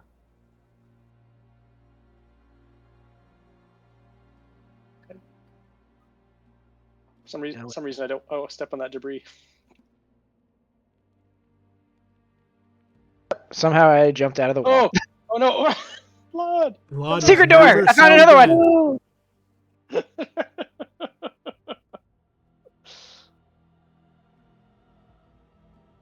It's a dead end. There's nothing here. Oh, clearly there's a secret door down here. There's no such thing. I'll search, see if there's anything down here, I guess. You spend some time searching for secret doors, but don't find any. All right. And then there was a little more up top. We can check that out too. Maybe we just need to sweep up all the sand. He turned to sand. Maybe this is all that's left of him. Maybe.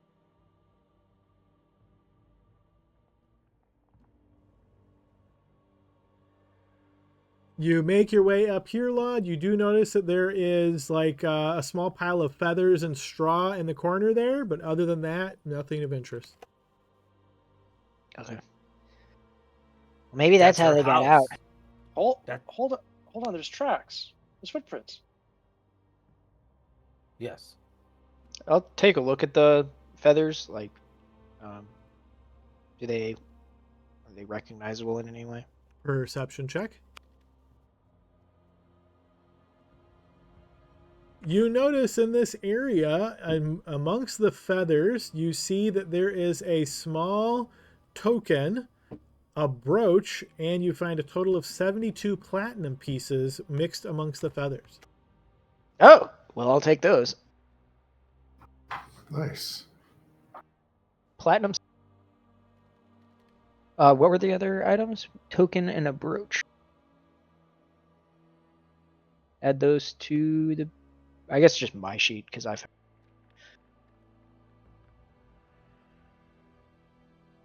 All right, guys, so it seems as though you've cleared as much of this area as you can, unless you're wanting to go down to where the Ghoul King was and all that debris and trash and all that stuff. You think you found the way that the Elliot family was concerned about how things were getting in here. You're pretty sure you know how to seal that up. Is there anything else you're wanting to search in here?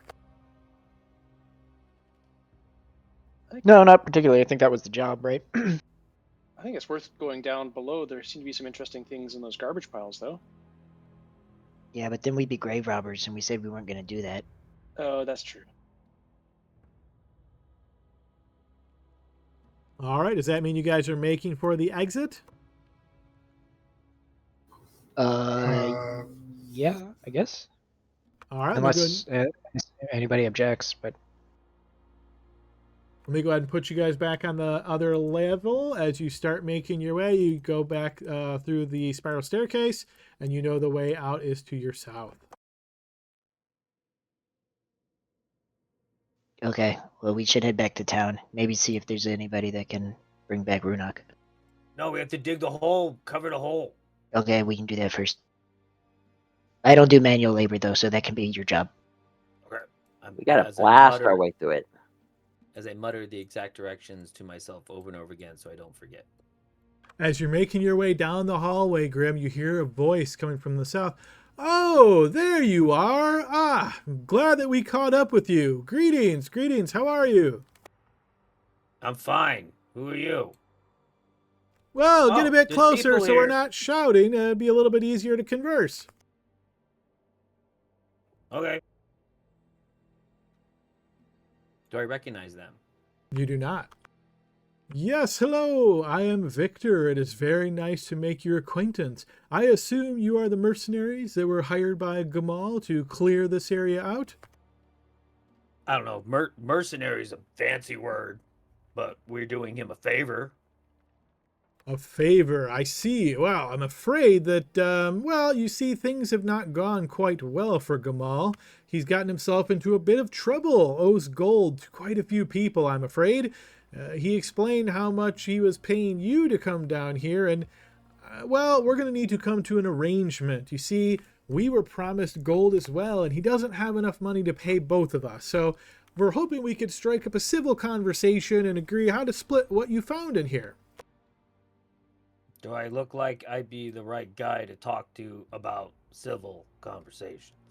You look like the leader. You're out in front. You're the one doing the talking. I'm sure the guys behind you will respect what you have to say.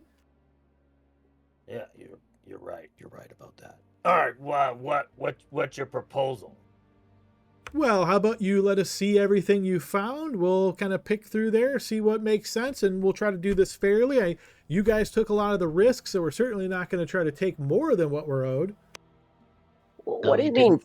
found? I mean, there's just a bunch of dirt. I mean, there's some undead bodies down there. Yeah, there's really not anything in here. Oh, we come lost a on. companion too for our trouble, so I think we'll be taking what we found. Oh, come on. Let's not be so quick there, big fella. You see, we are quite well equipped to come on this task, and we certainly don't want things to come to blows. Let's just see what you found, and let's do a kind of fair breakup. Well, we didn't find anything. There's bones over here, right? You see, and I'll point over there. And a whole bunch of sand.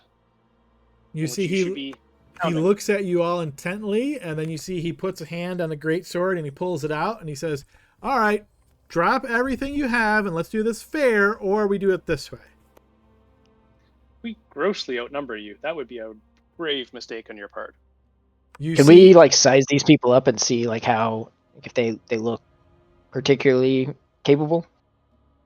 There's not really a mechanic for doing that, unfortunately. So I will say you can throw an insight check to try to gauge approximately, but other than, I think there's a fighter subclass that can like specifically do that. So this is going to be a very generic kind of idea. Sure. All right, on a bit, you kind of look at them, try to gauge how they're standing, how they're, what they look like, how their poise is. It's very hard to know for sure, but I will say you get the impression that these guys would be sort of like hired muscle, not necessarily best of the best. This guy looks like he really knows what he's doing, though. Then this one in the back here is looking at you very cautiously, but seems to be prepared. So I've locked the tokens here because he essentially has given you an ultimatum and he's ready to act if you guys don't start dropping stuff. Okay, all right. Now, look. How much does he owe you? 3,000 gold pieces. We could tell him about that secret room downstairs that we didn't search. I don't know if that's a good idea though, because then they'd be robbing the graves, and we were paid to not rob the graves. Yeah, no one's robbing. No one's robbed this. You know what? He said not to take anything from here, and we haven't done it, and so that's just the facts. If you have a deal with him, then why is the deal with us? It's not fair. Go talk to him. You can't expect me to believe that you came down here where there are hidden treasures from the lost ages and you didn't take anything? You found nothing? Is that what you really expect me to believe? Yeah, because it's cursed. Because it's cursed. What kind of lost treasures? What kind of lost treasures are down here? Maybe we can help you find it. He shakes his head and he says, "All right, let's just knock them out. Don't kill them, but let's see what they've got." I'm going to go ahead and put us into initiative. I don't like you. All right, if you have some ability that allows you to change your initiative, please do so.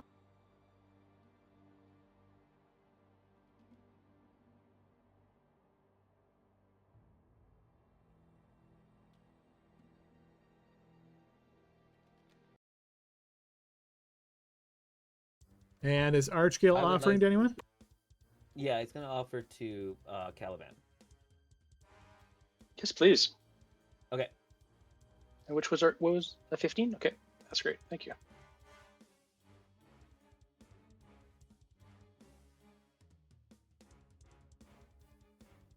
All right, resorting.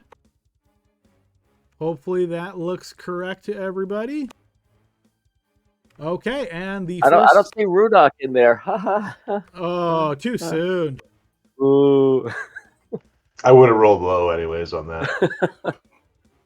All right, so the first to act is the guy that you were talking with.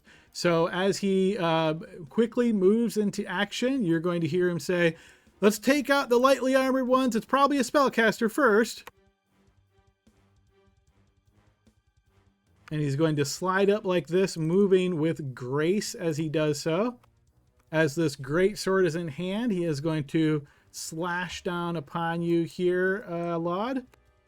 I will actually, can you clarify? So if I use Lucky, I don't think that requires any like action or reaction to impose disadvantage on that. Correct. And then like if that were to hit and I could still potentially shield it.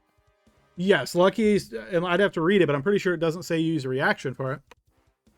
Yeah, let me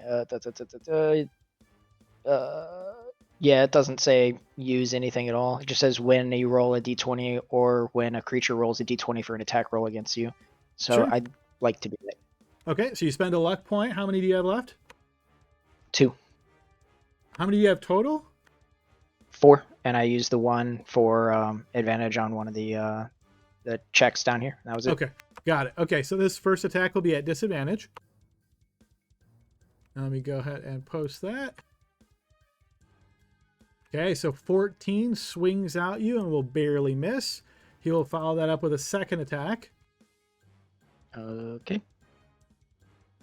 14 will barely miss. He will follow that up with a third attack. I don't like this guy. Actually, never mind. It's too late, but I was gonna say, Lucky, if you want me to burn it, that's fine. But No, that's fine. I rolled before you said. So he is going to swing 3 times very quickly. He does not connect on any of those attacks. Alrighty, this guy's turn. He's going to move to here as well. As he rushes forward, you notice he has a great sword as well, and he is going to slash out at you at Laud. Alright, I'll just let this one go, I guess. 20 is going to connect. Yeah, there's nothing I can do to stop that. All right, as that connects, you're going to take 13 points of slashing damage. He will follow that up with a second attack. Yep. 7, that is going to miss as it clings over your head. Okay, next up is Glory. All right, I'm gonna rage.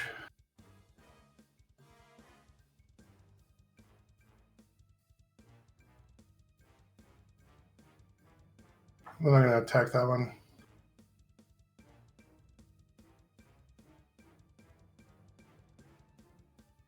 You swing and your halberd hits his armor, not penetrating though. That will miss as well.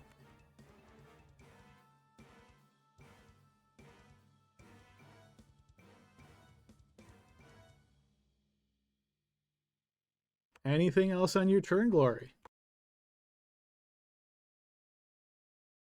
All right, before Caliban's turn, slipping between the pillar is an unseen target.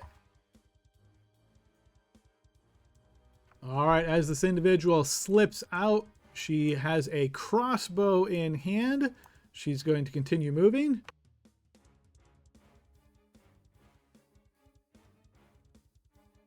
And she's going to take a shot at Grim.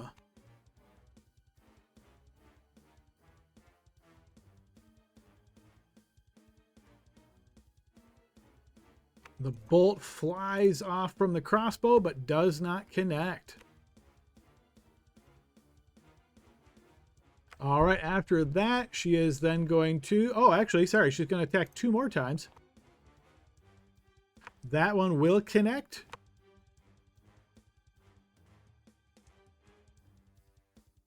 All right, as this bolt punctures into you, Grim, you feel its poisonous effects. It's going to be 5 piercing and 26 poison. Fires again, missing. All right, after that movement, she's going to tuck herself back here and kind of wedge behind the pillar to a degree. You're not sure if you quite see her yet. Caliban, your turn. All right. 5, 10, 15, 20, 25. I'm going to attack the guy between Grim and I.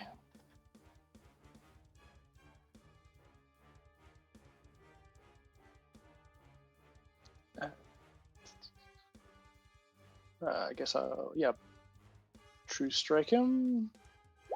Yes, that does connect.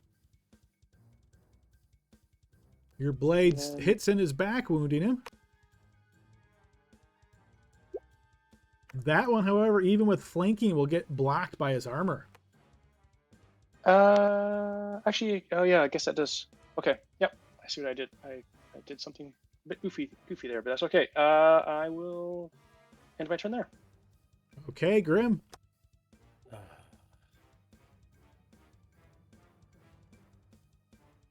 Took my spot, Caliban. I don't know if I want to take opportunity attack. Oh, dang it. 5, 10. I can't move through an enemy space, right? Correct. Okay. Unless you're willing to use an action or bonus action to attempt to tumble or overrun. Right. But you can move through me if you wanted to go all the way around. Yeah, opportunity attack, though. So, if he's prone, can I move through his space? Yes. Okay. First attack on the guy between Caliban and I with the fiery shamshir. That is going to miss as his armor absorbs your strike. With an 18? Yes, so as you swing down, he parries your attack. All right. Inspiration, heroic inspiration. Just so you know, I get it every round, every turn. So you're re-rolling, so that means he doesn't use that ability. Go ahead. Okay. Okay. He blocks your attack. Again. Okay. Second attack. Yes, that one will connect. Okay, and then I'm gonna deal damage, and then I got Runox here. That's gonna be confusing. Oh yeah, I can turn that off now.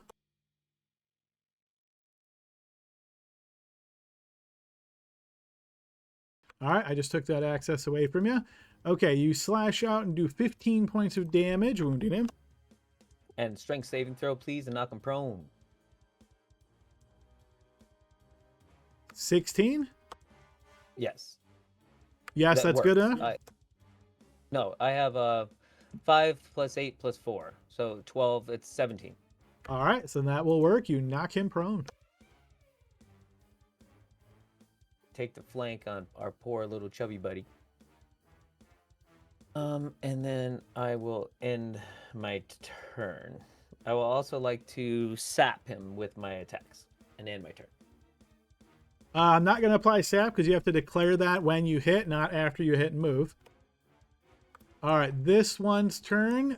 You're going to hear the chanting of magic words, and a ball of fire is going to explode around all of you, carving its way around to not hit your enemies. I'll need you guys all to give me dexterity saving throws. This is going to be Archgale, Laud, Barnaby, Grim, and Caliban. Everybody except for Grim will benefit from Barnaby's ward, but not Grim.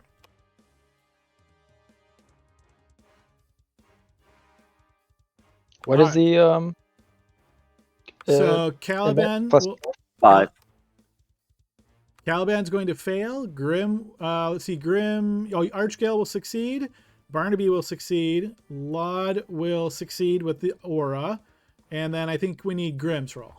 Or did I miss that? You already rolled that up top. My bad. All right, so you're going to succeed as well. So all successes except for Caliban. Here comes the damage. All right, so it's going to be 24 points of fire damage to Caliban, 12 to the rest of you. I'm going to use my reaction to take no damage if I succeed on the saving throw. and a Okay. dexterity saving throw. Okay, now hold up. I'm running two things. So half of that for Archie. Okay, copy that. All right, Laud, it is your turn. Okay, first thing that I'm going to do is I'm going to cast the spell Blink. At the end of my turn, I may or may not disappear. Okay. Then, let's see. Oh god, probably gonna get attacked, but I think I need to get out of the way in case this fails. There, which I assume is Yes. gonna give that. He is Gonna get certainly attacked? going to try to hit you here. Let's see. Yep. So here comes the attack. 23. That's going to connect.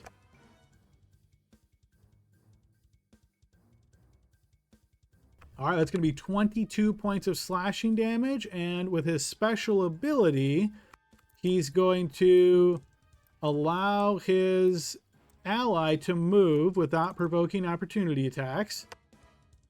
So let's see. Okay. Is that on any attack, or is that on like an attack action attack? Nope.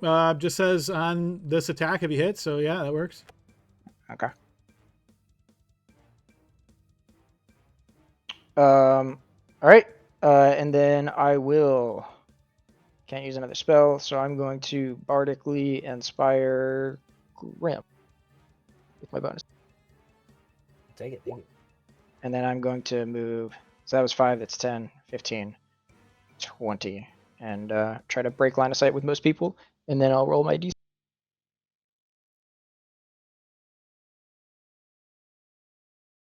I guess I don't disappear. That on my turn. Okay, Barnaby.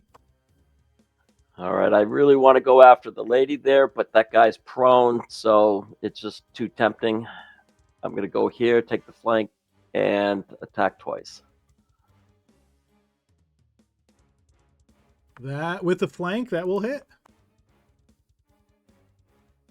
And he's prone, so. Yep, that just gives you the 16. All right, you stab down, wounding him. Yeah, second attack will hit as well. All right, as you stab down, killing this man, you notice the leader guy now says, "They're going for killing blows. Break out the big ones."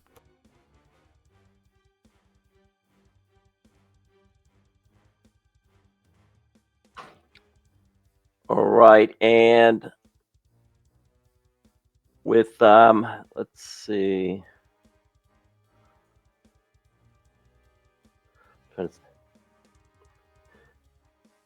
With that there, shoot, I want to go ahead and, I didn't mean to kill him. Yes, I did, but whatever. All right, I'm going to go ahead and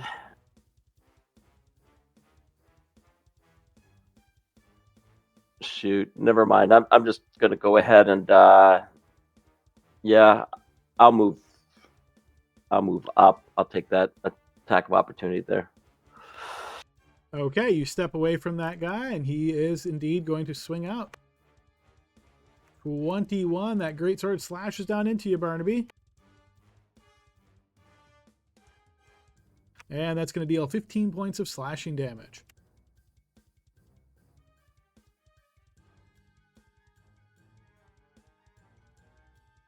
All right, on his turn, he's going to move to here, and he says, "I got him, boss." He's going to move there and there. Do you want to take an opportunity attack, Barnaby? Yes, I do. Feel free. Yeah, that'll certainly connect as he tries to slide by you. Okay, that will wound him. He's going to move to here, and he's going to attack you, Laud. All right. 13 will miss as the blade slashes over your head. 25 critically hits. Okay, I'm gonna Bardically react to reduce the damage, I think, when it hit. Okay, twice maximum damage dice. Oh man, does that? Okay, so yeah, he just does twice the maximum. Okay, so let me tell you what that is.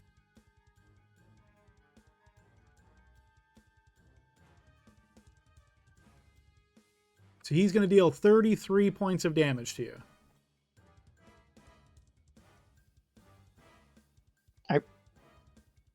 Well, I was gonna react to reduce that, which Sure, I yep. said before. So it's a D10. Reduce it by 5. 5.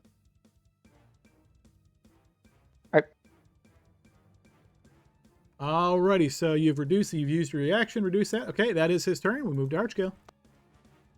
Okay, well, that changed the plan. Here we go. Archgale is going to bonus action healing word on Laud. Get that. And He's got a macro thing, but you probably don't see that. So I'm trying to remember what his benefit is. When he rolls that, I think he adds an extra the level of the spell. Oh yeah, let me look at features and traits. Yeah, he also self heals a little bit. I don't know if that's gonna matter because I think he's full It just HP. took his temp HP, yeah.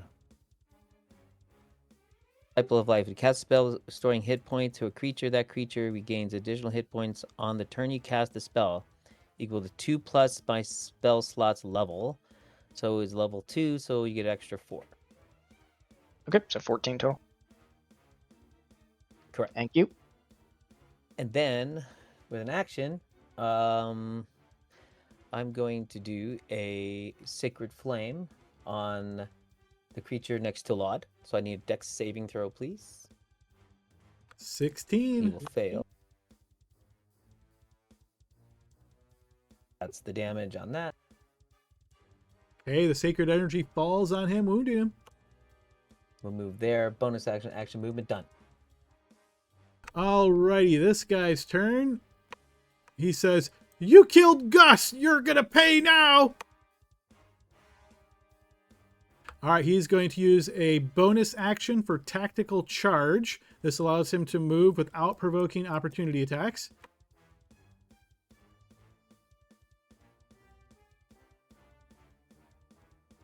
That will get him to there. Then as his movement, he's going to move to here. Barnaby, you already used your reaction, so you don't have one. He is then going to attack you, Laud. Okay. 18 will connect. You already used your reaction as well, so you don't have that. Okay, that's going to slash down for 18 points of slashing. That will wound you. He is going to... let's see, when that strike hits, he yells out a command that's going to allow this guy to move as a reaction to there. He is now going to attack you with flank. So it's going to be a 13. That will miss. And then third attack is going to be a 30. That's going to hit. Yep.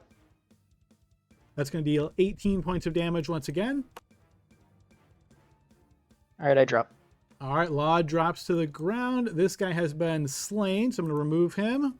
And then we move to Glory. All right. As you look in that Move here. direction, Glory, go ahead and throw me a perception check.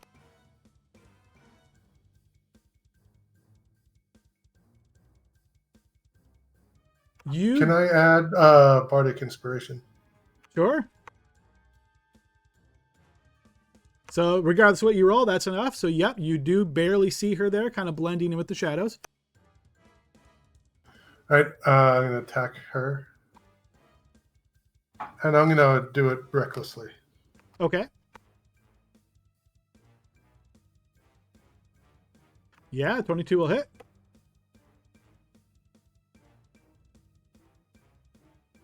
Okay, yeah, you wallop her hard.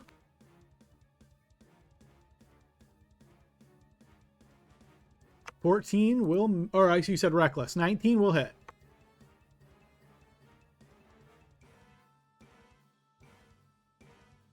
Hitting her a second time. I'm going to use an ability I just got called Zealous Presence. As a bonus action, everybody within 60 feet of me. Let me just check this.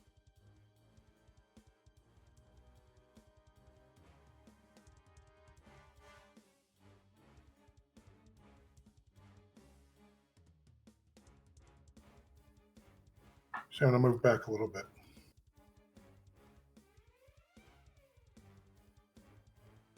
Nice.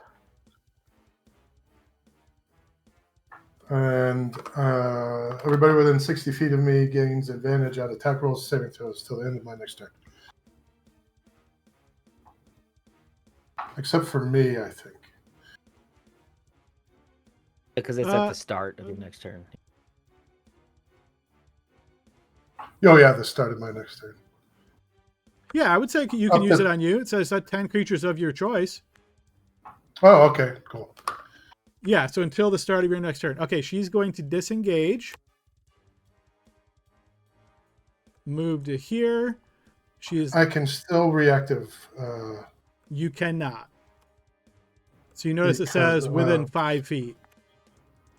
Oh, yeah, that's right. All right, she is going to slide to here. She is then going to take 3 shots at Barnaby. Wasn't the disengage for action? No, that's a bonus action. That first shot is going to be a fumble. Uh-oh, let's see if she drops her crossbow. She does not. So she fumbles with her crossbow as she's firing, and then she'll fire twice more. 21, that is going to hit Barnaby. It's going to be 12 piercing and 26 poison, and then she'll fire a third time. Critically hitting Barnaby. Primary damage here is poison, so I'm going to go ahead and roll that. Toxic shock, max damage, and then normal. Add that together. And your poison for the next minute. You can attempt to shake that up at the end of your turn. Okay, this is going to be a big one. All right, so I'm going to post normal, and then we're going to add the maximum.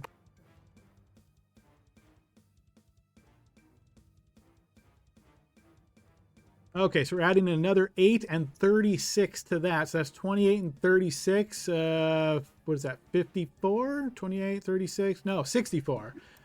Needless to say, I'm down. Yes, perfectly aimed assassin shot takes Barnaby down. We move to Caliban's turn. You bitch! He's going to not tolerate that. He's going to come directly up to here and attack her. And I guess I get these at advantage. For what purpose?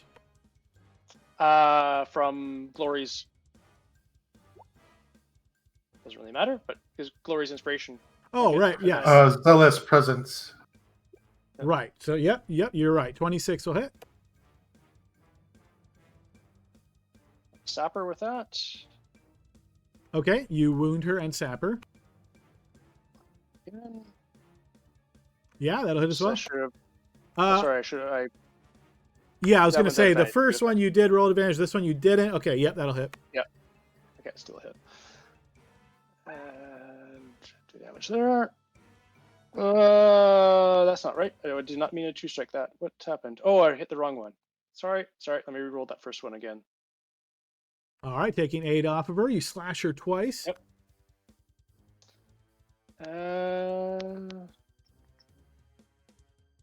I am going to my one and only action surge. Take her down. I do not want any more of those arrows flying around here. Neither do I. Not that it matters. Yeah. Still at advantage. Yeah, that's going to hit. Yep.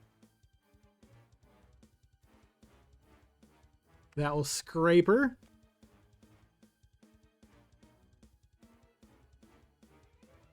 Yes, that'll hit as well.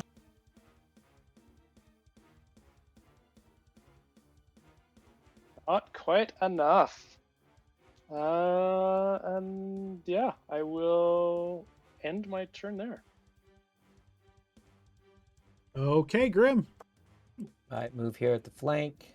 Attack her with advantage. 26, yeah, that'll hit.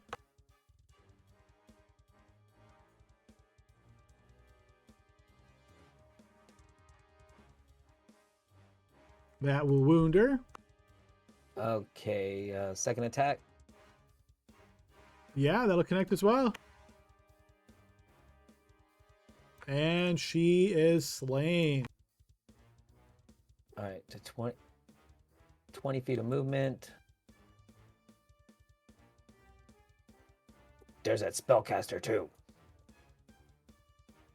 I'm gonna go 20, 25, 30. A bonus action, adrenaline rush to dash. I'll get her. 5, 10, 15. To there. To there. I just want to And make then sure you that's didn't my you didn't cut across the wall there, right? Like this. Yeah, I could have. I mean, no. We can walk it back, but I was. Did you? So- What I'm asking is, you use 10 feet of movement to go from this square to this square. I don't remember, but this is 20, so this is 30, and then I did a dash. So 5, Okay. 10, 15. Yeah. So I could do, yeah, I did not cut the corner. Okay. And then I'll burn my action surge here on this guy.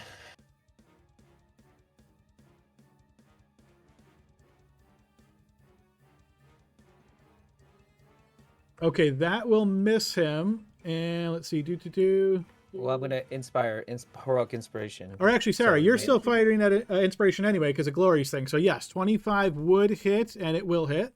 Right, that's right. Okay, now no more savage. This is normal damage. All right, you strike him. Then I know I still have advantage, but I'm gonna try to knock him prone. So strength saving throw, please. Shield bash. Oh wait, no, is that a? Oh, I can do it. Never mind. I don't believe that matches. works. Yep, so he No, remains that on his doesn't feet. work. Yeah, I always because isn't last rules it was a bonus action to shield bash. I can't remember. I think it was. That's why I always second guess myself. Okay, second attack here. Okay, that would hit him. However, he's going to use his counterattack reaction to make that a miss. And then when he does that, he gets to now attack you. Ooh. 19 is not going to hit. Okay. So it did hit, so I can't use my bardic inspiration because it did hit, and he just used his reaction, I guess, or something. Okay, or ability. Okay, that's what I got. And my turn. All right, her turn.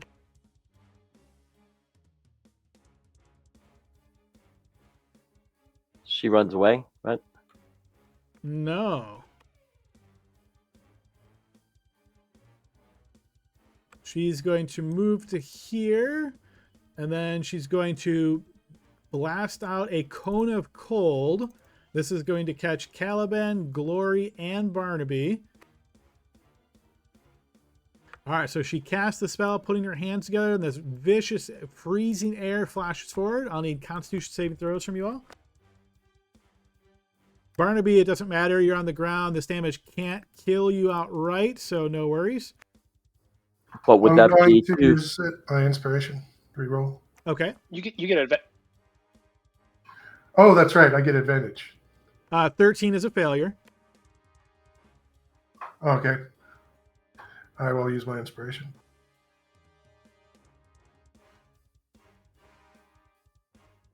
Okay, 15 is a success, so the two of you will succeed, suffering half of this damage. That's going to be 20. Adam, because I'm in the range, does that count as two failed death saving throws? It counts as one. It's only two if they're right next to you and they're hitting you with a melee attack. Okay. All right. All right, so that's the cat, and then she's going to move to there. Okay, Laud, 2 GM death save, please. All right, we'll keep it to ourselves. So I have blink, and blink is not concentration. So would that roll, or like, how do you rule this with a downed character? My guess is no, because I'm thinking that you're not able to like consciously control it, right? Like you can't roll the die. So I'll do a quick double check, but for right now I'm going to say no. Okay, but like if I come back up, I would still have it running and could use it. Yes. Okay, that's fair. All right, that's it. All right, Barnaby, 2 GM death save.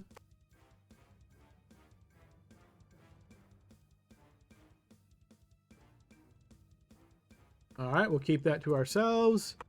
Alrighty, this guy's turn. Okay, so he is going to... Yeah, I mean, you guys have already killed 2 of their people, so yeah, he's going to try to kill you, Lod. But he only knows of one, Adam. I mean, come on, you know, he doesn't know that Rogue died. That's true, but he's hearing death screams and ah! Just having fun. Okay. Yeah, so that's what he's going to try. Okay, so great sword attack at advantage if it hits, 2 failed death saves. So that's, that would hit anyway. Second attack. 22. Yeah, so essentially he slices down into Lod and then punctures right into Lod's heart with his greatsword. And then he's going to move to here, putting Grim in the flank. Okay, Archgale. Okay.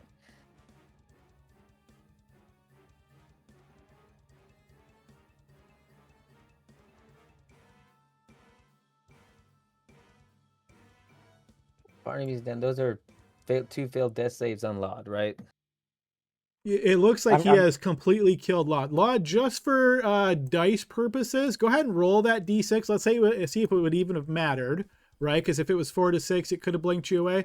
Like I say, I'm really strongly leaning towards that doesn't make a lot of sense to have an effect when you're unconscious, but just in case, if you roll 1 to 3, it wouldn't matter anyway. Okay, let me get my sheet because it crashed.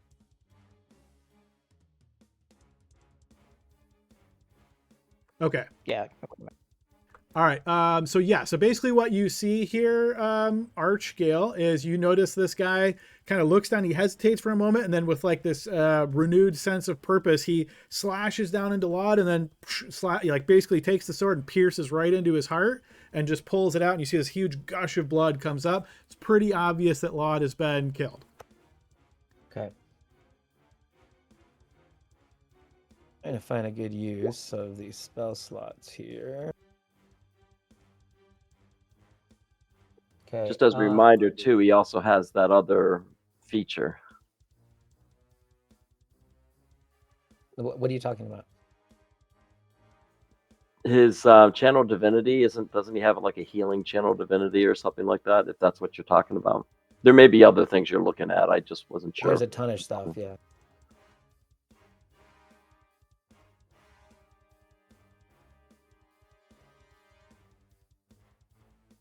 There's a lot of undead stuff.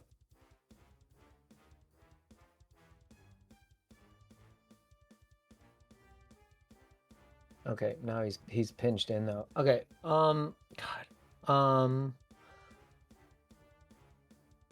need some offense, and he doesn't have much.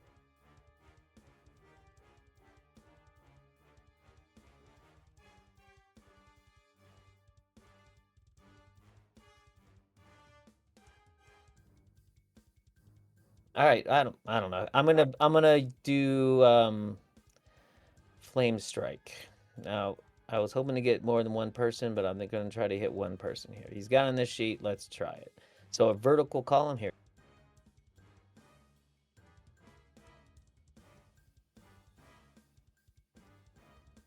Uh, 10-foot radius. So where are you wanting to put that? Okay. All right. So you know what a 10-foot radius is, right? Oh, shoot. No, that's that.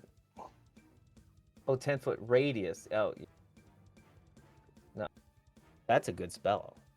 It could hit quite a few people, yeah, if it's they're stacked up right. Okay, no. Okay, sorry. Help Barnaby! I know, but I'm in the middle of a fight, dude, and I can't get through there, and Archie's gonna get his ass handed to him. So, yeah. Let's see.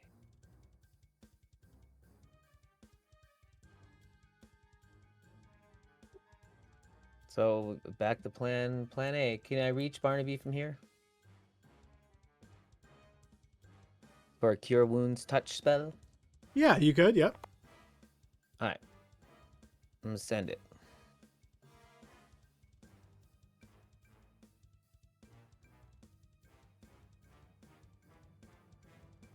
All right, that's a big boy heal. And then let's see, that doesn't include his. Wait a minute, 10d8? Is that holy crap? Oh, that's right. They upgrade. So this is a 5th level slot. Yeah, I blew it. All right, okay. And then he gets another 7 more, right, from Disciple of Life. Yep. And then you get back some as well with that feature, but actually you're not missing any anyway, so no worries. So yeah, 56 HP back to Barnaby. Okay, I gotta stabilize here. And then 1 level of exhaustion, of course, Barnaby.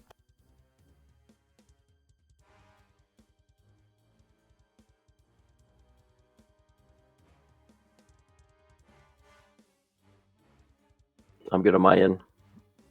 Okay, so that was your action, Archgale. Anything else? Is he gonna just hide behind here? He can't get through that doorway. And he's gonna end his turn.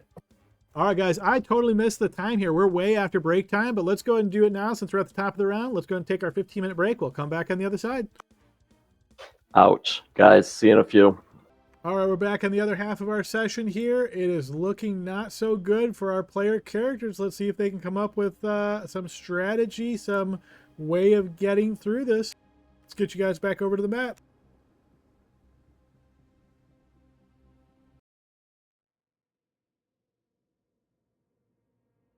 All right, we're at the top of the round with the big guy's turn. And let's see.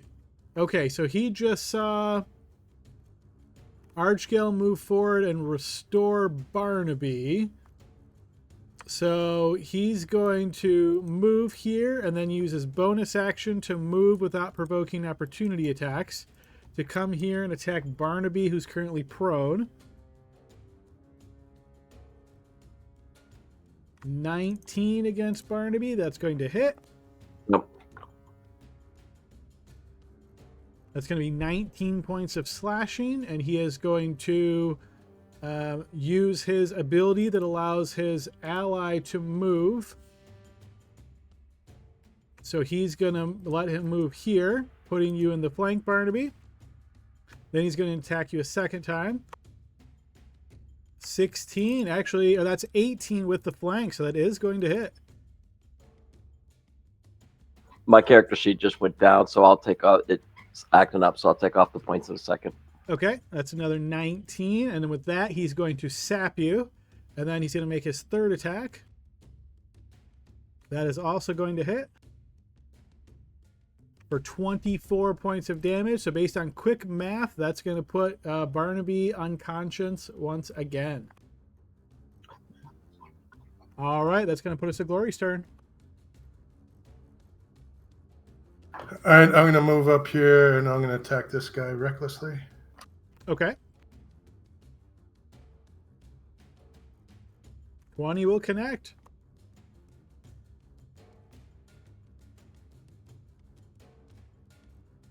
Your halberd slashes him in the arm, wounding him. 17 will... It looks like it... Or actually, recklessly. Sorry, 28. Yes, that'll definitely connect.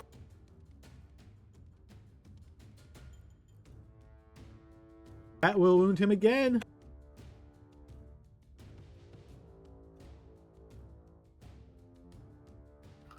I'm going to pull strike. 20 will connect. All right, he is dropped. Yes.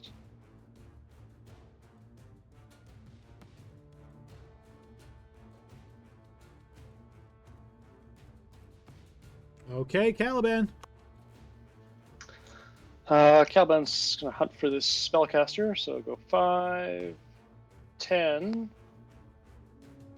15, 20, 25, 30. There you are. Naughty, naughty.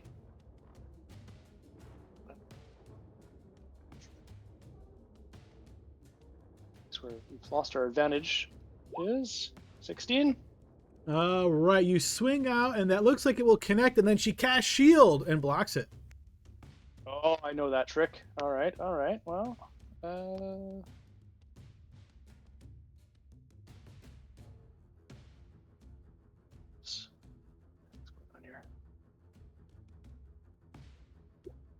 That will also get absorbed by the shield. Okay. Yeah, that I think is all I can do. Okay, Grim. Okay. Move to there, and I'm going to attack. Keep in mind, Barnaby's currently prone, so no flank. 11's going to miss. Use my heroic inspiration. 24 will connect. Okay, and then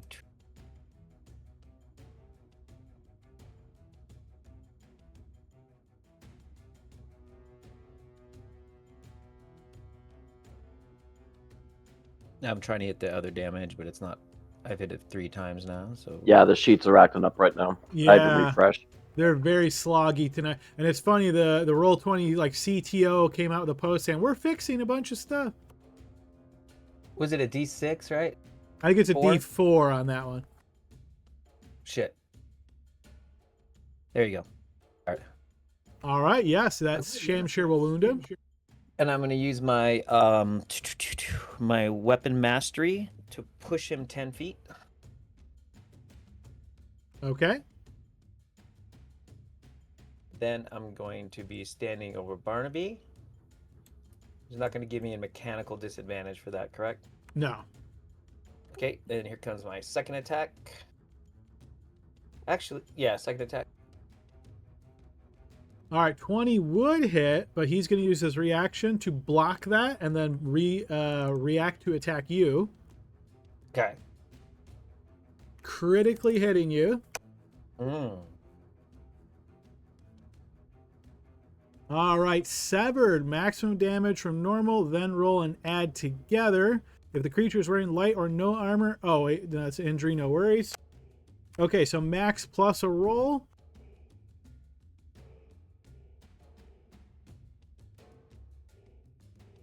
So it's going to be 42 points of damage to you there, Grim.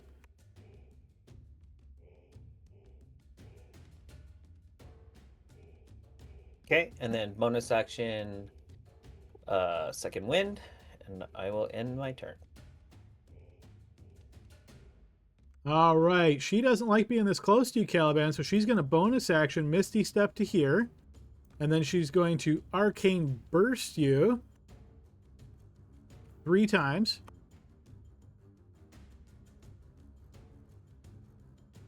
It's going to be an 18, which is going to miss. 16 and 11, 3 misses. And you'll see she gets a bit frustrated and says, keep following me, demon boy. She's going to move. I think she likes me. Okay, Laud, I'm going to keep you in initiative just in case somehow you get brought back to life. Barnaby, you're down again. 2 GM death save.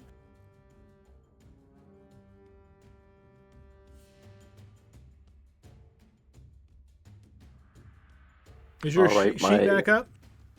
It's kind of up.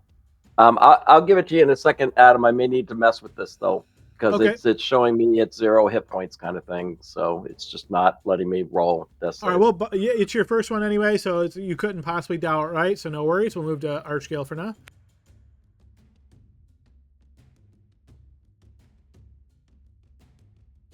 Which is, of course, Grim. Oh, sorry. Yeah, and I'm resetting both character sheets. You can't drive 2 cars at the same time? Come on.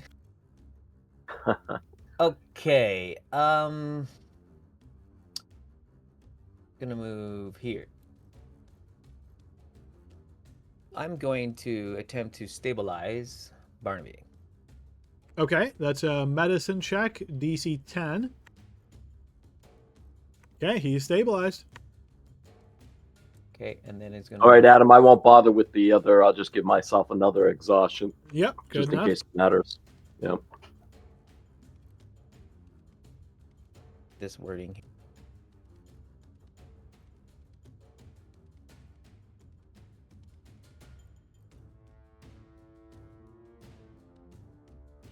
Is yeah, it's a bonus action. Okay, I'm gonna cast Sanctuary on Barnaby. Okay. And then I'm gonna move here. Okay. On his turn, he's going to move 5, 10. Bonus action to move without provoking attacks of opportunity. And he's going to say, oh, look, they got a healer. I guess he dies next. And he's going to attack Archgale 3 times. 16 will miss. 12 will miss. 10 will miss. Archgale evades all 3 of the attacks. And I hope he realizes he's talking to himself, because everybody else, the rest of his party's gone. He might not realize that. You're right. All right, Glory. Okay, I'm gonna see if I can get to the range of that guy.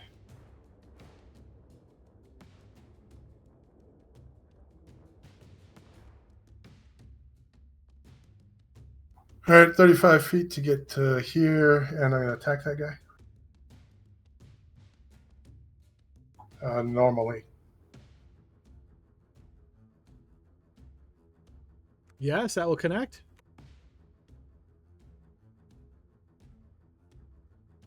All right, as you strike him, he says, oh, finally, someone that can actually fight. Why did you let me run right past your lines and kill the little guy? All right, let's do this.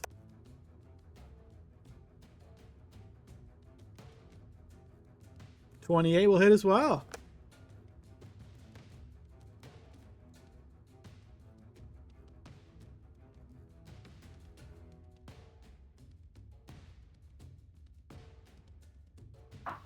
Polearm strike.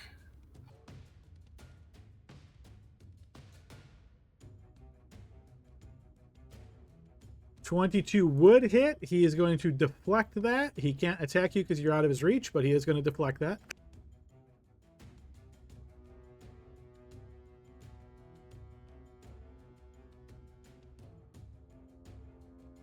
And in my turn. All right, Caliban.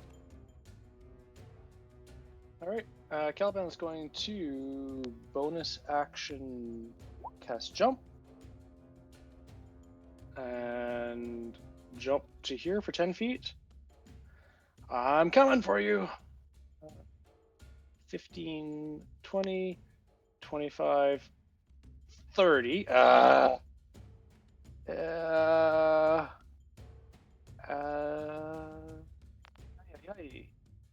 Can I still do I can cast a spell and a cantrip, right? What do you mean by a spell and a cantrip? Well, I bonus action cast jump. So you can cast a cantrip, action, yes. So I can cast a cantrip for my action, right? Yeah. Yes, you can. Yeah. Okay, kind of a long shot, but let's try it. Pah! That'll critically hit. Nice.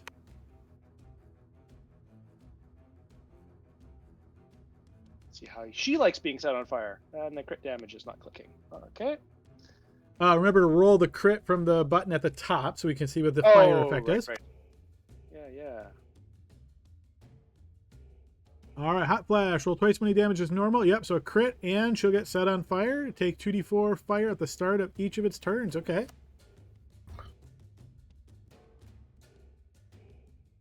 All right, so... Okay, so that's one set of 2d10s. Just roll me another 2d10. Oh, okay. That was not good. Oh man, those are bad rolls. Those are epically bad rolls. Holy crow. Yeah, not good. All right, but that will scorch her for 10, and she's on fire. Turn. Okay, Grim. Okay.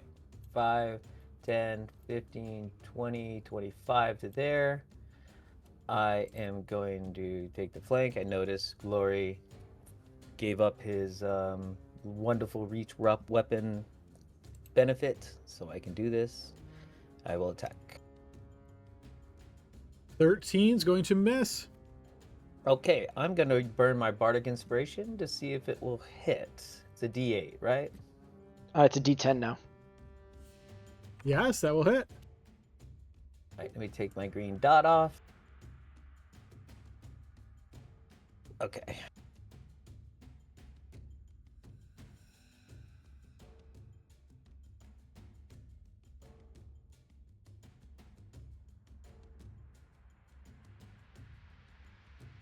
for that. Whoop. Hang on one sec. Can't take it back. All And he will be sapped. He will All be right. sapped from that, and I'll need a strength saving throw to try to knock him prone. No. He's a strong guy. All right, second attack. 20 will connect. My damage isn't doing, so I will do 1d8 plus 6 and a 1d4.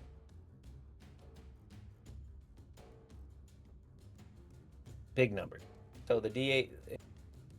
Yep, I Plus got you. strength is plus 9 5. total.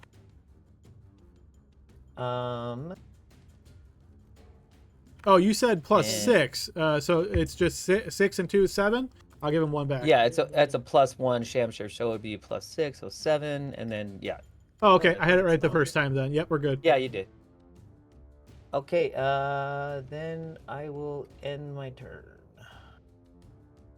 Oh, bonus action. Second wind. Ah, fuck. Caliban, go ahead and roll 2d4 for her burn. Oh, it'd be funny if the 2d4. Oh, I guess I couldn't. All right, she'll get It almost, scorched. it almost did as much as the 4d10. So she will. Let's see. That said, in order to end this, she had to drop prone and spend 5 feet of movement to roll on the ground. Okay, so she will drop prone, spend 5 feet of movement to turn off the burn, and then she will stand up from prone. So that's cost her 20 feet of movement so far. Then she's going to cast a spell and disappear from view. And then she's going to move. So I'm going to change where she's at.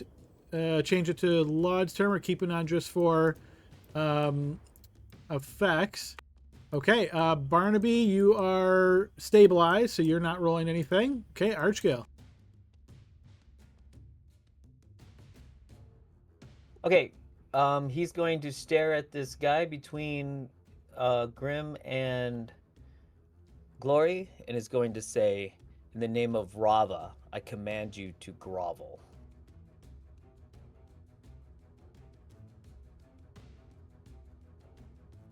Nice. Whoop, that lagged. That first one, of course, is what we'll take. That is going to succeed. Okay. Then he's going to move. 5.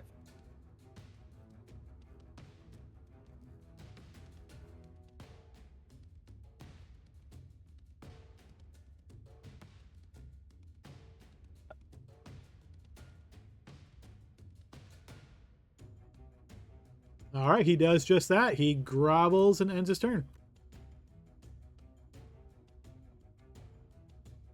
Okay, Glory. I'll be attacking that guy. That'll certainly hit.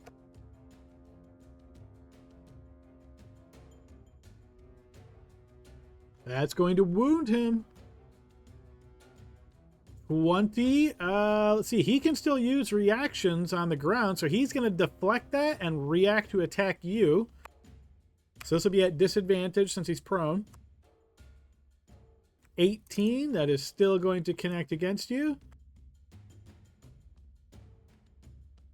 So that is going to be a 9 since you're raging, and he's going to sap he was you. sapped. I did sap him. But then he took his turn, right? And he groveled, so the sap ended. Oh, okay. All right. Okay, so Glory, you're now sapped, but yeah, you still your turn. Yeah, bonus action. I'll go pulse strike. Okay, so this will be a straight up roll. 27 will hit.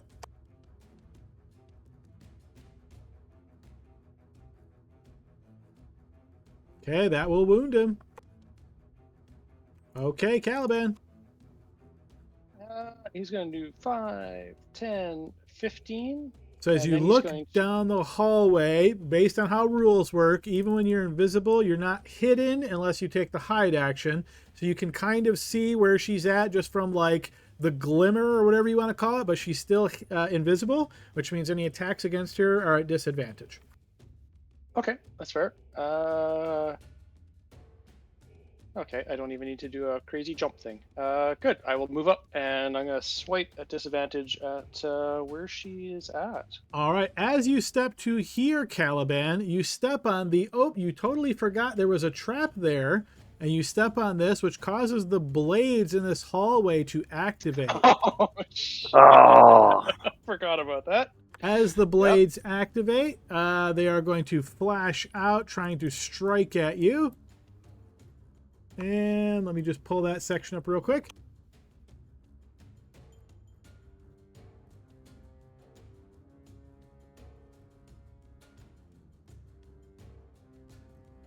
Okay, so these are scything blades as they flash out in the hallway. It's going to actually try to attack both of you. So here, I'm going to attack her first, then you.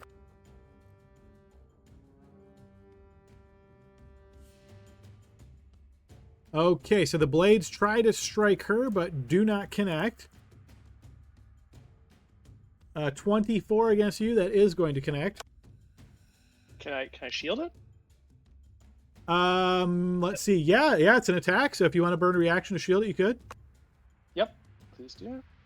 Okay, so use your reaction to shield. Yep.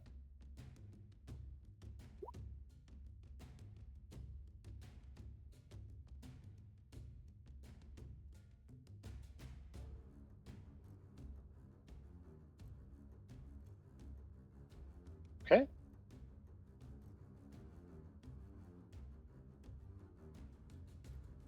Is that it? Yep, just the one attack. Yep. Okay. So then, can I then either move freely or can I use my jump to get? You can move to her? freely. Yeah, this is all happening simultaneous. So yep, you can move freely. Okay. Yeah. So I'll move to her, and I realize I'll be at disadvantage, but we'll attempt to smack her. Okay. Well, I need to get through to knock her prone. Is that a? You can use shove as an action. It takes one of your attacks. You make athletics against her athletics or acrobatics. If you beat her, you can knock her prone. Yeah, I'm gonna try and knock her prone. Yep. All right, she's going to try to evade that with her dex. So go ahead and throw an athletics check. Is it normal or disadvantage because she's invisible? Just normal because it's not an attack, so she doesn't get a benefit. She can't beat that, so she is knocked prone. Okay, so then I'm going to move through her, Okay. over her, to here. Alright, I'm going to keep her in with the blades. So, yeah. Do I still have my second attack, or is that only one Yes, of them? you do. Alright, so second attack is there. But that would be a disadvantage because she is invisible. I'm double checking to see if prone cancels that Oh. out. I don't know if prone says you have to see them or not. Let me do a quick double check on that. Sure, that might cancel it out, right? It does, yeah. It says so. A roll against you has advantage if the attacker's within 5 feet. Doesn't say they have to see you, so that'll be straight up. Awesome. 25, yeah, that'll hit. Stopper, and the damage button is not working again, so I click it over here. 12 damage and sapper. Okay, that is going to wound her. Did I bonus action? I did not bonus action. Can I second win as a You bonus can. action?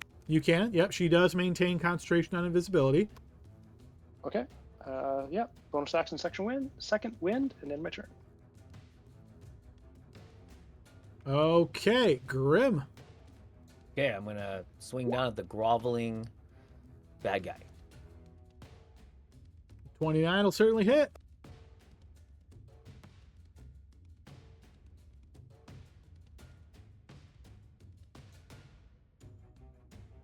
You roll that d4. That's going to wound him. Okay, and then second attack. Critical hit. Nice. Boom. All right, true crit. Go ahead and roll twice as many damage dice as normal. All right, let me do it through the dice thing. So 2d8 and 2d4. It's 12, and then we're adding 6. 6, yes. That's going to put him near death. Okay. I'm going to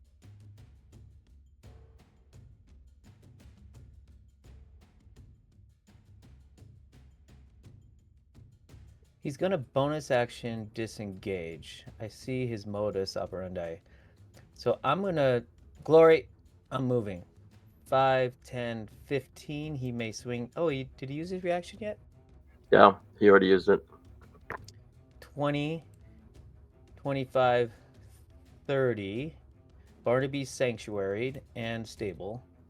So I'm going to move there. So if he tries to leave, at least I try to get one more attack. Okay. All right, on her turn, she is going to stand up. And then she's going to Misty Step to here.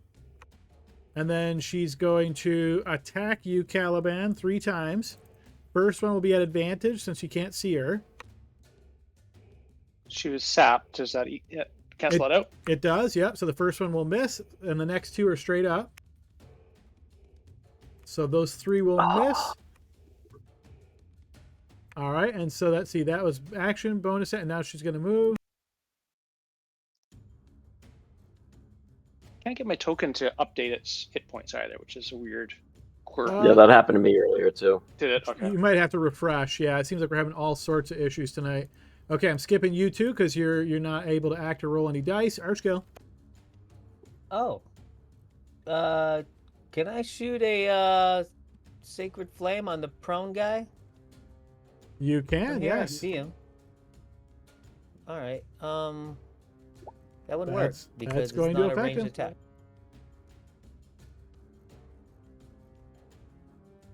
Oh, let me roll the dice. 2d8. And the prone guy is slain. Okay, movement 5, 10, 15, 20. Hey, Glory and Caliban went to chase the caster. All right, that guy's now dead. Glory. I'll head after the caster. See if you can bring Laud back to life. I'm on it. Rava be on our side.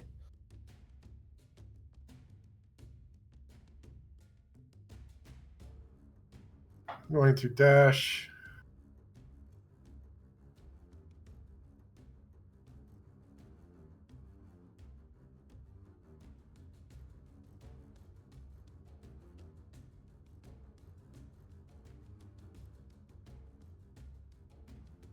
Bonus action, extend range.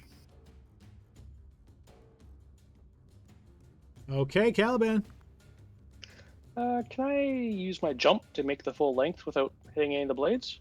The blades will still get a chance to hit you if you move through that area. Yeah, it's worth it. I will make the jump across, have them take a swing. That will miss. All right, so that's at 10, 15, 20, 25, 30. I'm not the demon you said. Surrender now. We'll let you live. Okay, Grim's turn. Okay, I'm gonna sheath my sword and grab Barnaby by the collar and move with him. Okay, moving at half speed. Roll a wisdom saving throw to see if you get through my sanctuary. Okay, and then I'm gonna action dash.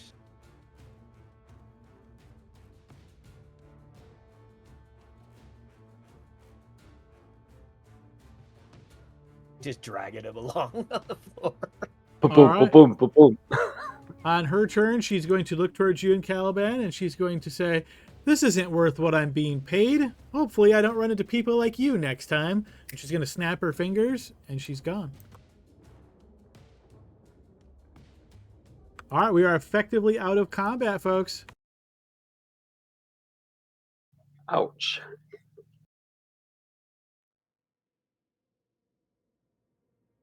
Is there anybody that's doing anything within, let's say, I don't know, 40 seconds or so? I just posted it. Oh, okay, there it is.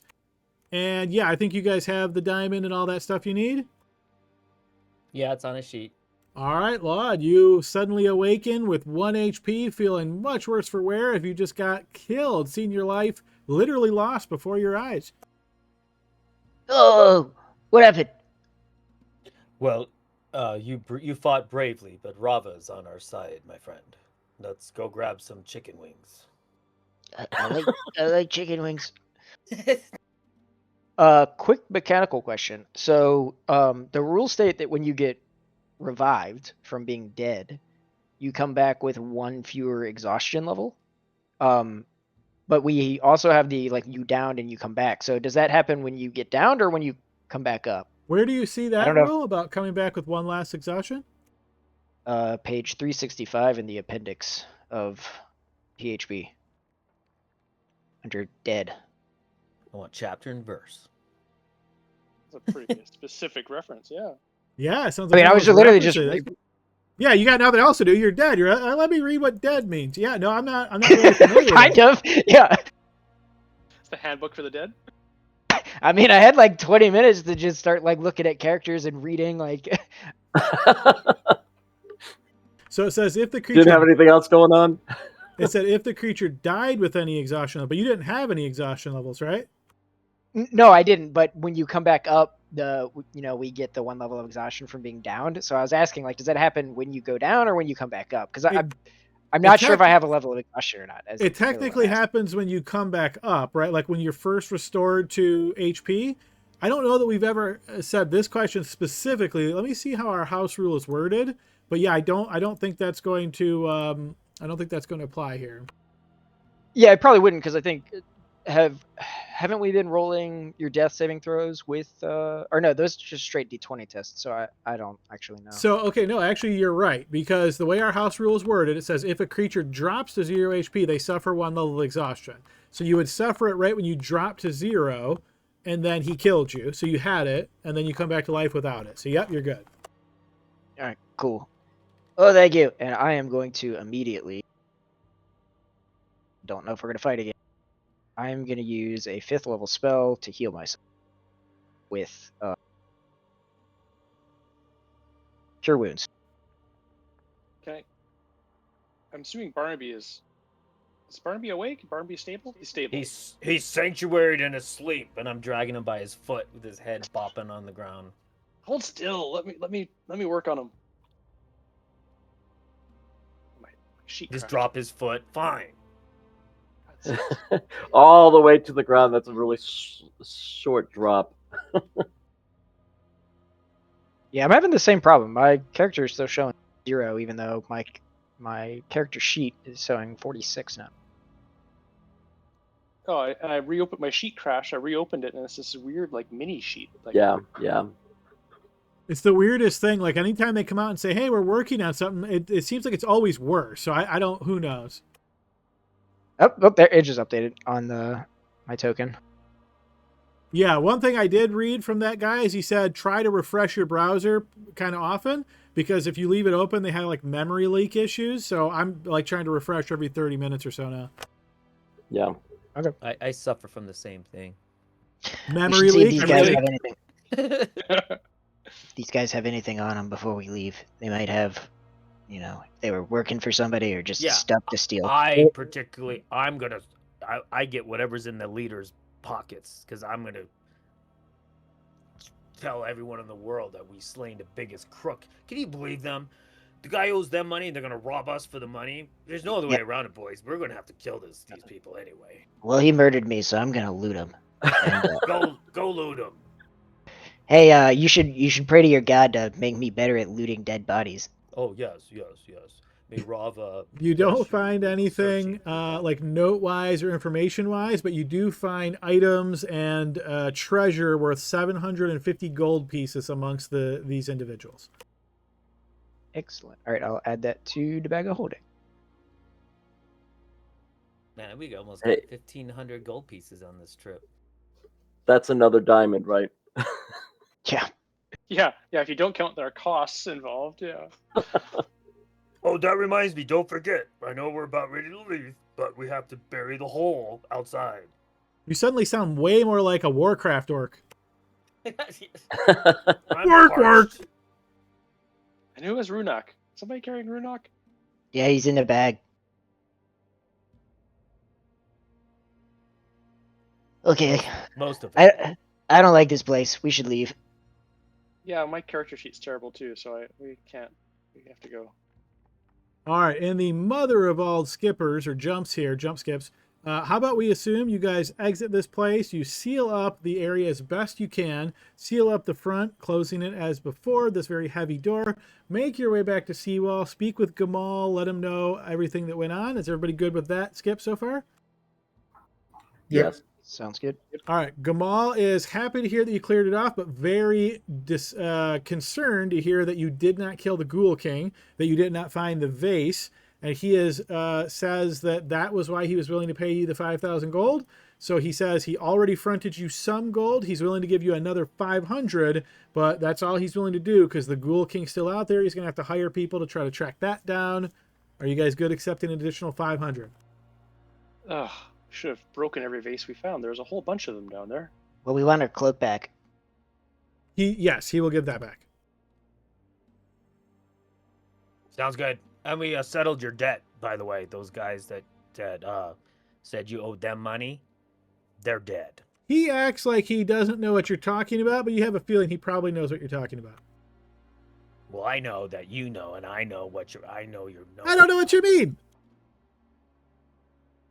All right. You said it was 500 more? Yes, he gives you an additional 500. So the whatever he fronted you, I think it was 1,500 plus the 500, so 2,000 instead of the 5,000. But partial completion, you might say.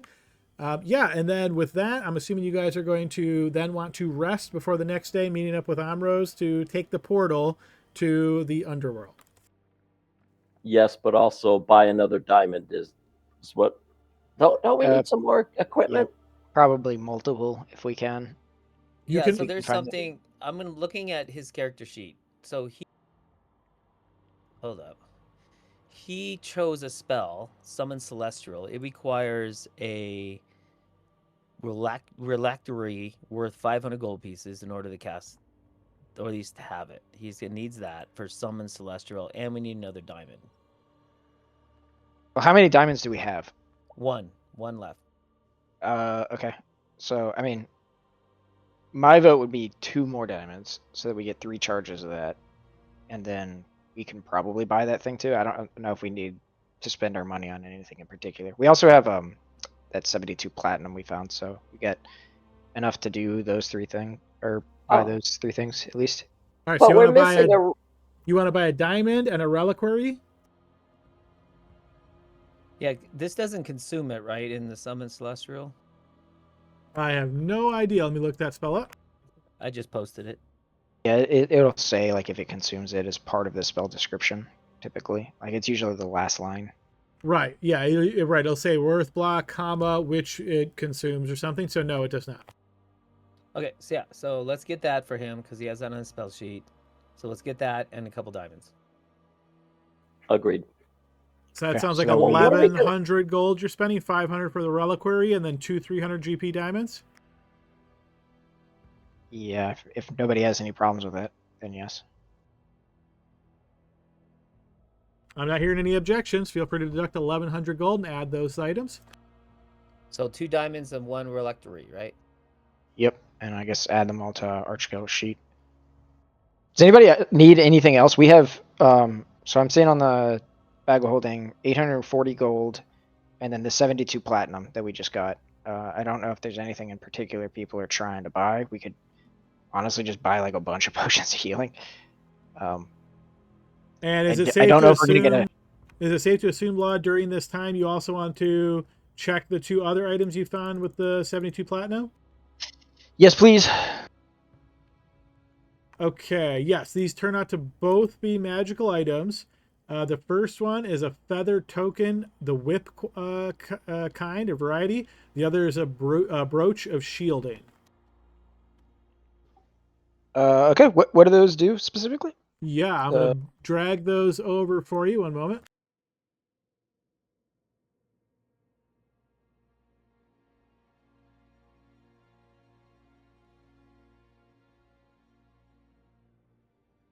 All right, that is the brooch.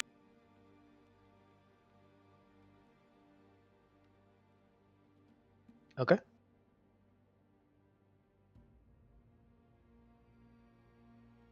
And that is a feather token.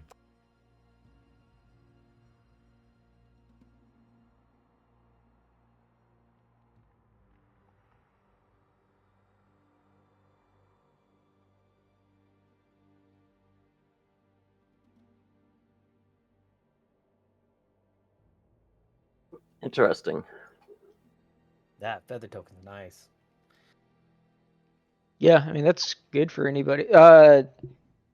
I'm not seeing anything that says like you need to have the ability to cast spells to use that, right? It's The just token? No. It's just a single-use item that can be pretty, impactful for a brief time. Oh, okay. It's consumed. Okay, gotcha. Yeah, I mean I think these are all good. I don't know if immunity or resistance to force damage is gonna. I think there's a lot more force in 2024 than there was before, but I mean, still, whoever could use it, I mean, it's definitely worth it, Yeah, I mean, does anybody in particular? I mean, I would use it if nobody else does because it's just something to put on me. But I think that could also be good on like glory, right? Because it's just another damage resistant for a person who's in the front. The one benefit on it being on a spellcaster is magic missile is often used to break your concentration. Yeah, I wouldn't give it to Glory, only because it's resistance to force. If he's raging, he already gets resistance, right? Not against force, though, right? Not against psychic. Not against force, but Oh, is it against force too? I thought it was only not against psychic, but I could be wrong. You're thinking so. 2014, Bill. They changed that now. Oh, okay. Then that makes sense then. Yeah. Yeah. Honestly, like if nobody else wants to claim it, I'll take it. But if anybody wants it, it can go to anybody. Yours. Can I fish Runok's greatsword out and have Caliban swing it around a few times? Well, we should ask if there's any way to bring back the undead to undead or something. I don't know how that works. For sure. I mean, maybe because he's undead, maybe on a full moon he comes back. I don't know these things. Oops. Maybe if we put garlic peels in the urn, I think that, I don't know. So, again, super summarizing fashion, the magic that you would need to bring Runok back to life is 25,000 gold pieces, and it would return him as fully living. He would no longer be undead. Based on that, I don't think that's within your reach. Unfortunately, I don't think Runok's going to be available for resurrection. Yeah, I just wasn't sure if there was anything with Dralicule or however you pronounce it. I don't know the race enough to know. The Daracule have no magic come back to life abilities, unfortunately. Okay. If we can't bring him back, we don't have the money for that. Did we spend any more money before we potentially leave and go into the? I'll take one healing potion at least. Okay. A roll that we would do to see if there's a number available for purchase or of regular potions of healing. Yep. Yeah, here in Seawall, plenty. So I would say unless you're trying to buy literal, 20 plus, you're no worries. Okay. Well, we have 800 gold. I think we already have a couple, maybe 4 more. Does that sound reasonable to people? We have 800 plus the 720 platinum. 72 platinum. Yeah. 72 platinum. Okay. Which is another 720 gold. Right, platinum's 10 to 1. Yep, that's right.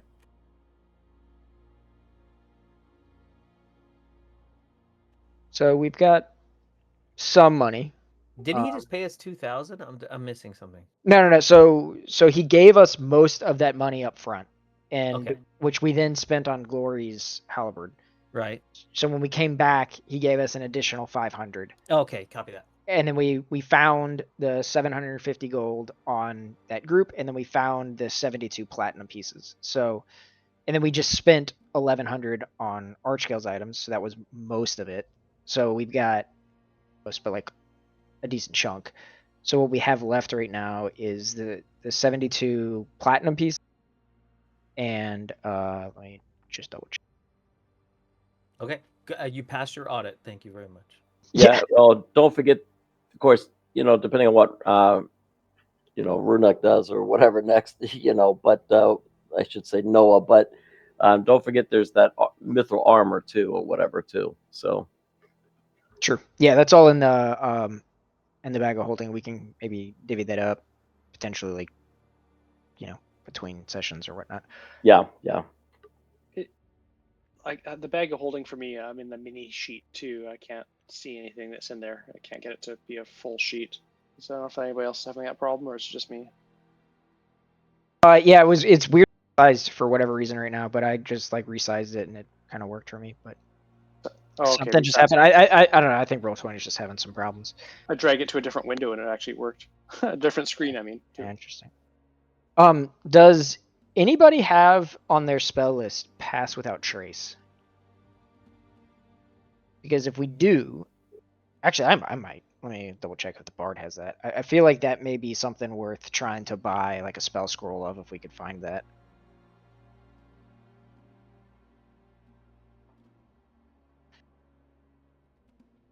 Not it. Yeah, I'm sorry. I'm looking at the Bard spell list and see if they even have that. I honestly don't know. Does not look like it. Looks like it's just Druid and Ranger. Gotcha. Okay. Yeah, I knew some subclasses get it too, like Trickery Clerics and things, but Yeah. okay.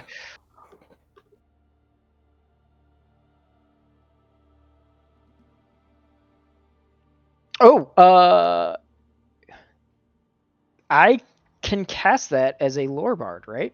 Because I have access to all spells within Druid, Cleric, and Wizard due to magical secrets. You can pick 2 spells, I think. But like true. Yeah, so does that give me access to them from scrolls, or do I have to like actually learn them specifically to be able to use it that way? So let me read Magical Secrets, but if it works the same way it did before, they're not on your list until you pick them with Magical Secrets. Now it's called Magical Discoveries.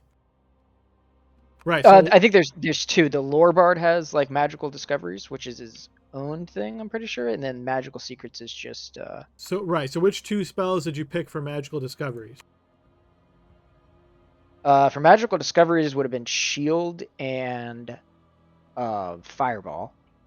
And then Magical Secrets would have been Blink and I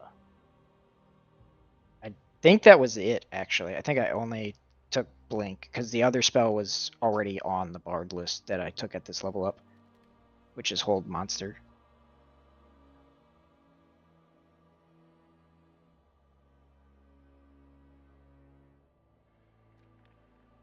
Right. Okay. So it sounds like you don't have Pass Without Trace on your list then. The next time you gain a spell and you could get it from Magical Secrets, then that's an option. But right now it's not on your list.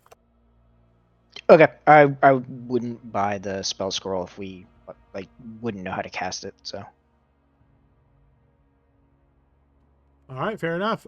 Anything else you guys wanted to do here in Seawall before letting Amos know that you're ready to be teleported?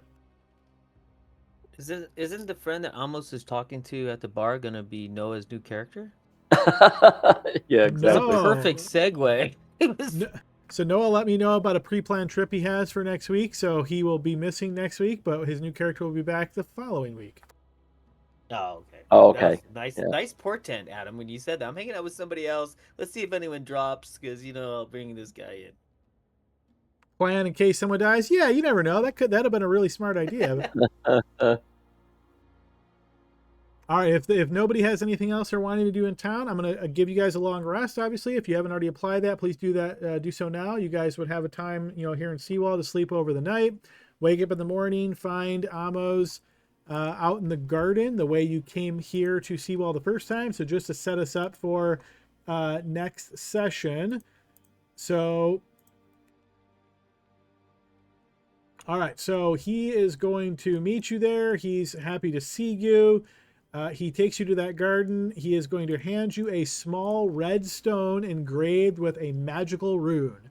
And then he will say, "The Ghoul Imperium has powerful arcanists. The closest I can get you to the Empire without their notice is a place known as the Pillars of the Underworld. Southwest of the Pillars is the Kobold City of Lilifor. You might be able to find some information there. Take this stone. When you break it, it will open a portal into my home in Zobek. The portal will remain open for 1 minute, or until my housekeeper closes it. Be sure to get yourself and the person you seek through it as fast as possible." And then he waits for you guys to go through the portal that suddenly springs up. So wait, this portal is for right now? The red, or is this a different portal? The redstone thing. The redstone, so he's giving you the stone, but he already conjured a portal, so he's sending you to the underworld, and then you have this stone. As soon as you find the Archduke, presumably, you could break the stone to teleport back to Zobek to his place. Give it to me. Gotcha. Also, just for everybody, 15 temp HP to everybody but Caliban because of the long rest thing. And who does not have inspiration right now? I do not. I don't. All right. Actually, I can pass it out to. I get 4 of them right now, so it's everybody. So if you don't have it, you can get it because I get it and Archkill gets it just by being human. So. Hey, Adam. So I had 2 levels of exhaustion. We had the long rest, so that's 1. Do I need to make some extra saving throws for the short rests or whatever to try to get the other level of exhaustion off, or how does that work? You can just wipe it. You would have had 2 chances. I'm sure you're not going to miss both, so feel free to just wipe it. Okay. All right, so as the portal is conjured, you look through the portal. You see he's holding the silvery ankh. He motions for you to step through, which I presume all of you do. Beyond the portal, you can see reddish-brown river sweeping through massive white stalactites that touch the floor of the cavern, and a path snakes along the river's edge. As you step through and the portal starts to close, Amos speaks once again. "When you return, please be sure not to bring along any ghouls." And that is the end of the chapter, folks. So where you're going to appear, we are now moving into Chapter 5. There's only 6 chapters in this. So as far as a brief image, you're going to be dropped at a locale that looks like this. And you find yourself essentially on the edges of this area on very unsure footing and terrain. And that's where you'll be, and that's where we'll pick up next week, and we will continue the adventure from there. So very tough battles today, guys. Hope you guys enjoyed that higher level of difficulty. A little bit of taunting was always fun too, right? But yeah, good battles, and we'll pick up again next week, see where we go from there, guys. Everybody has a good night. Good night. See you guys. Good Yep, job. good night. Everybody. Enjoy, folks. See ya. Okay.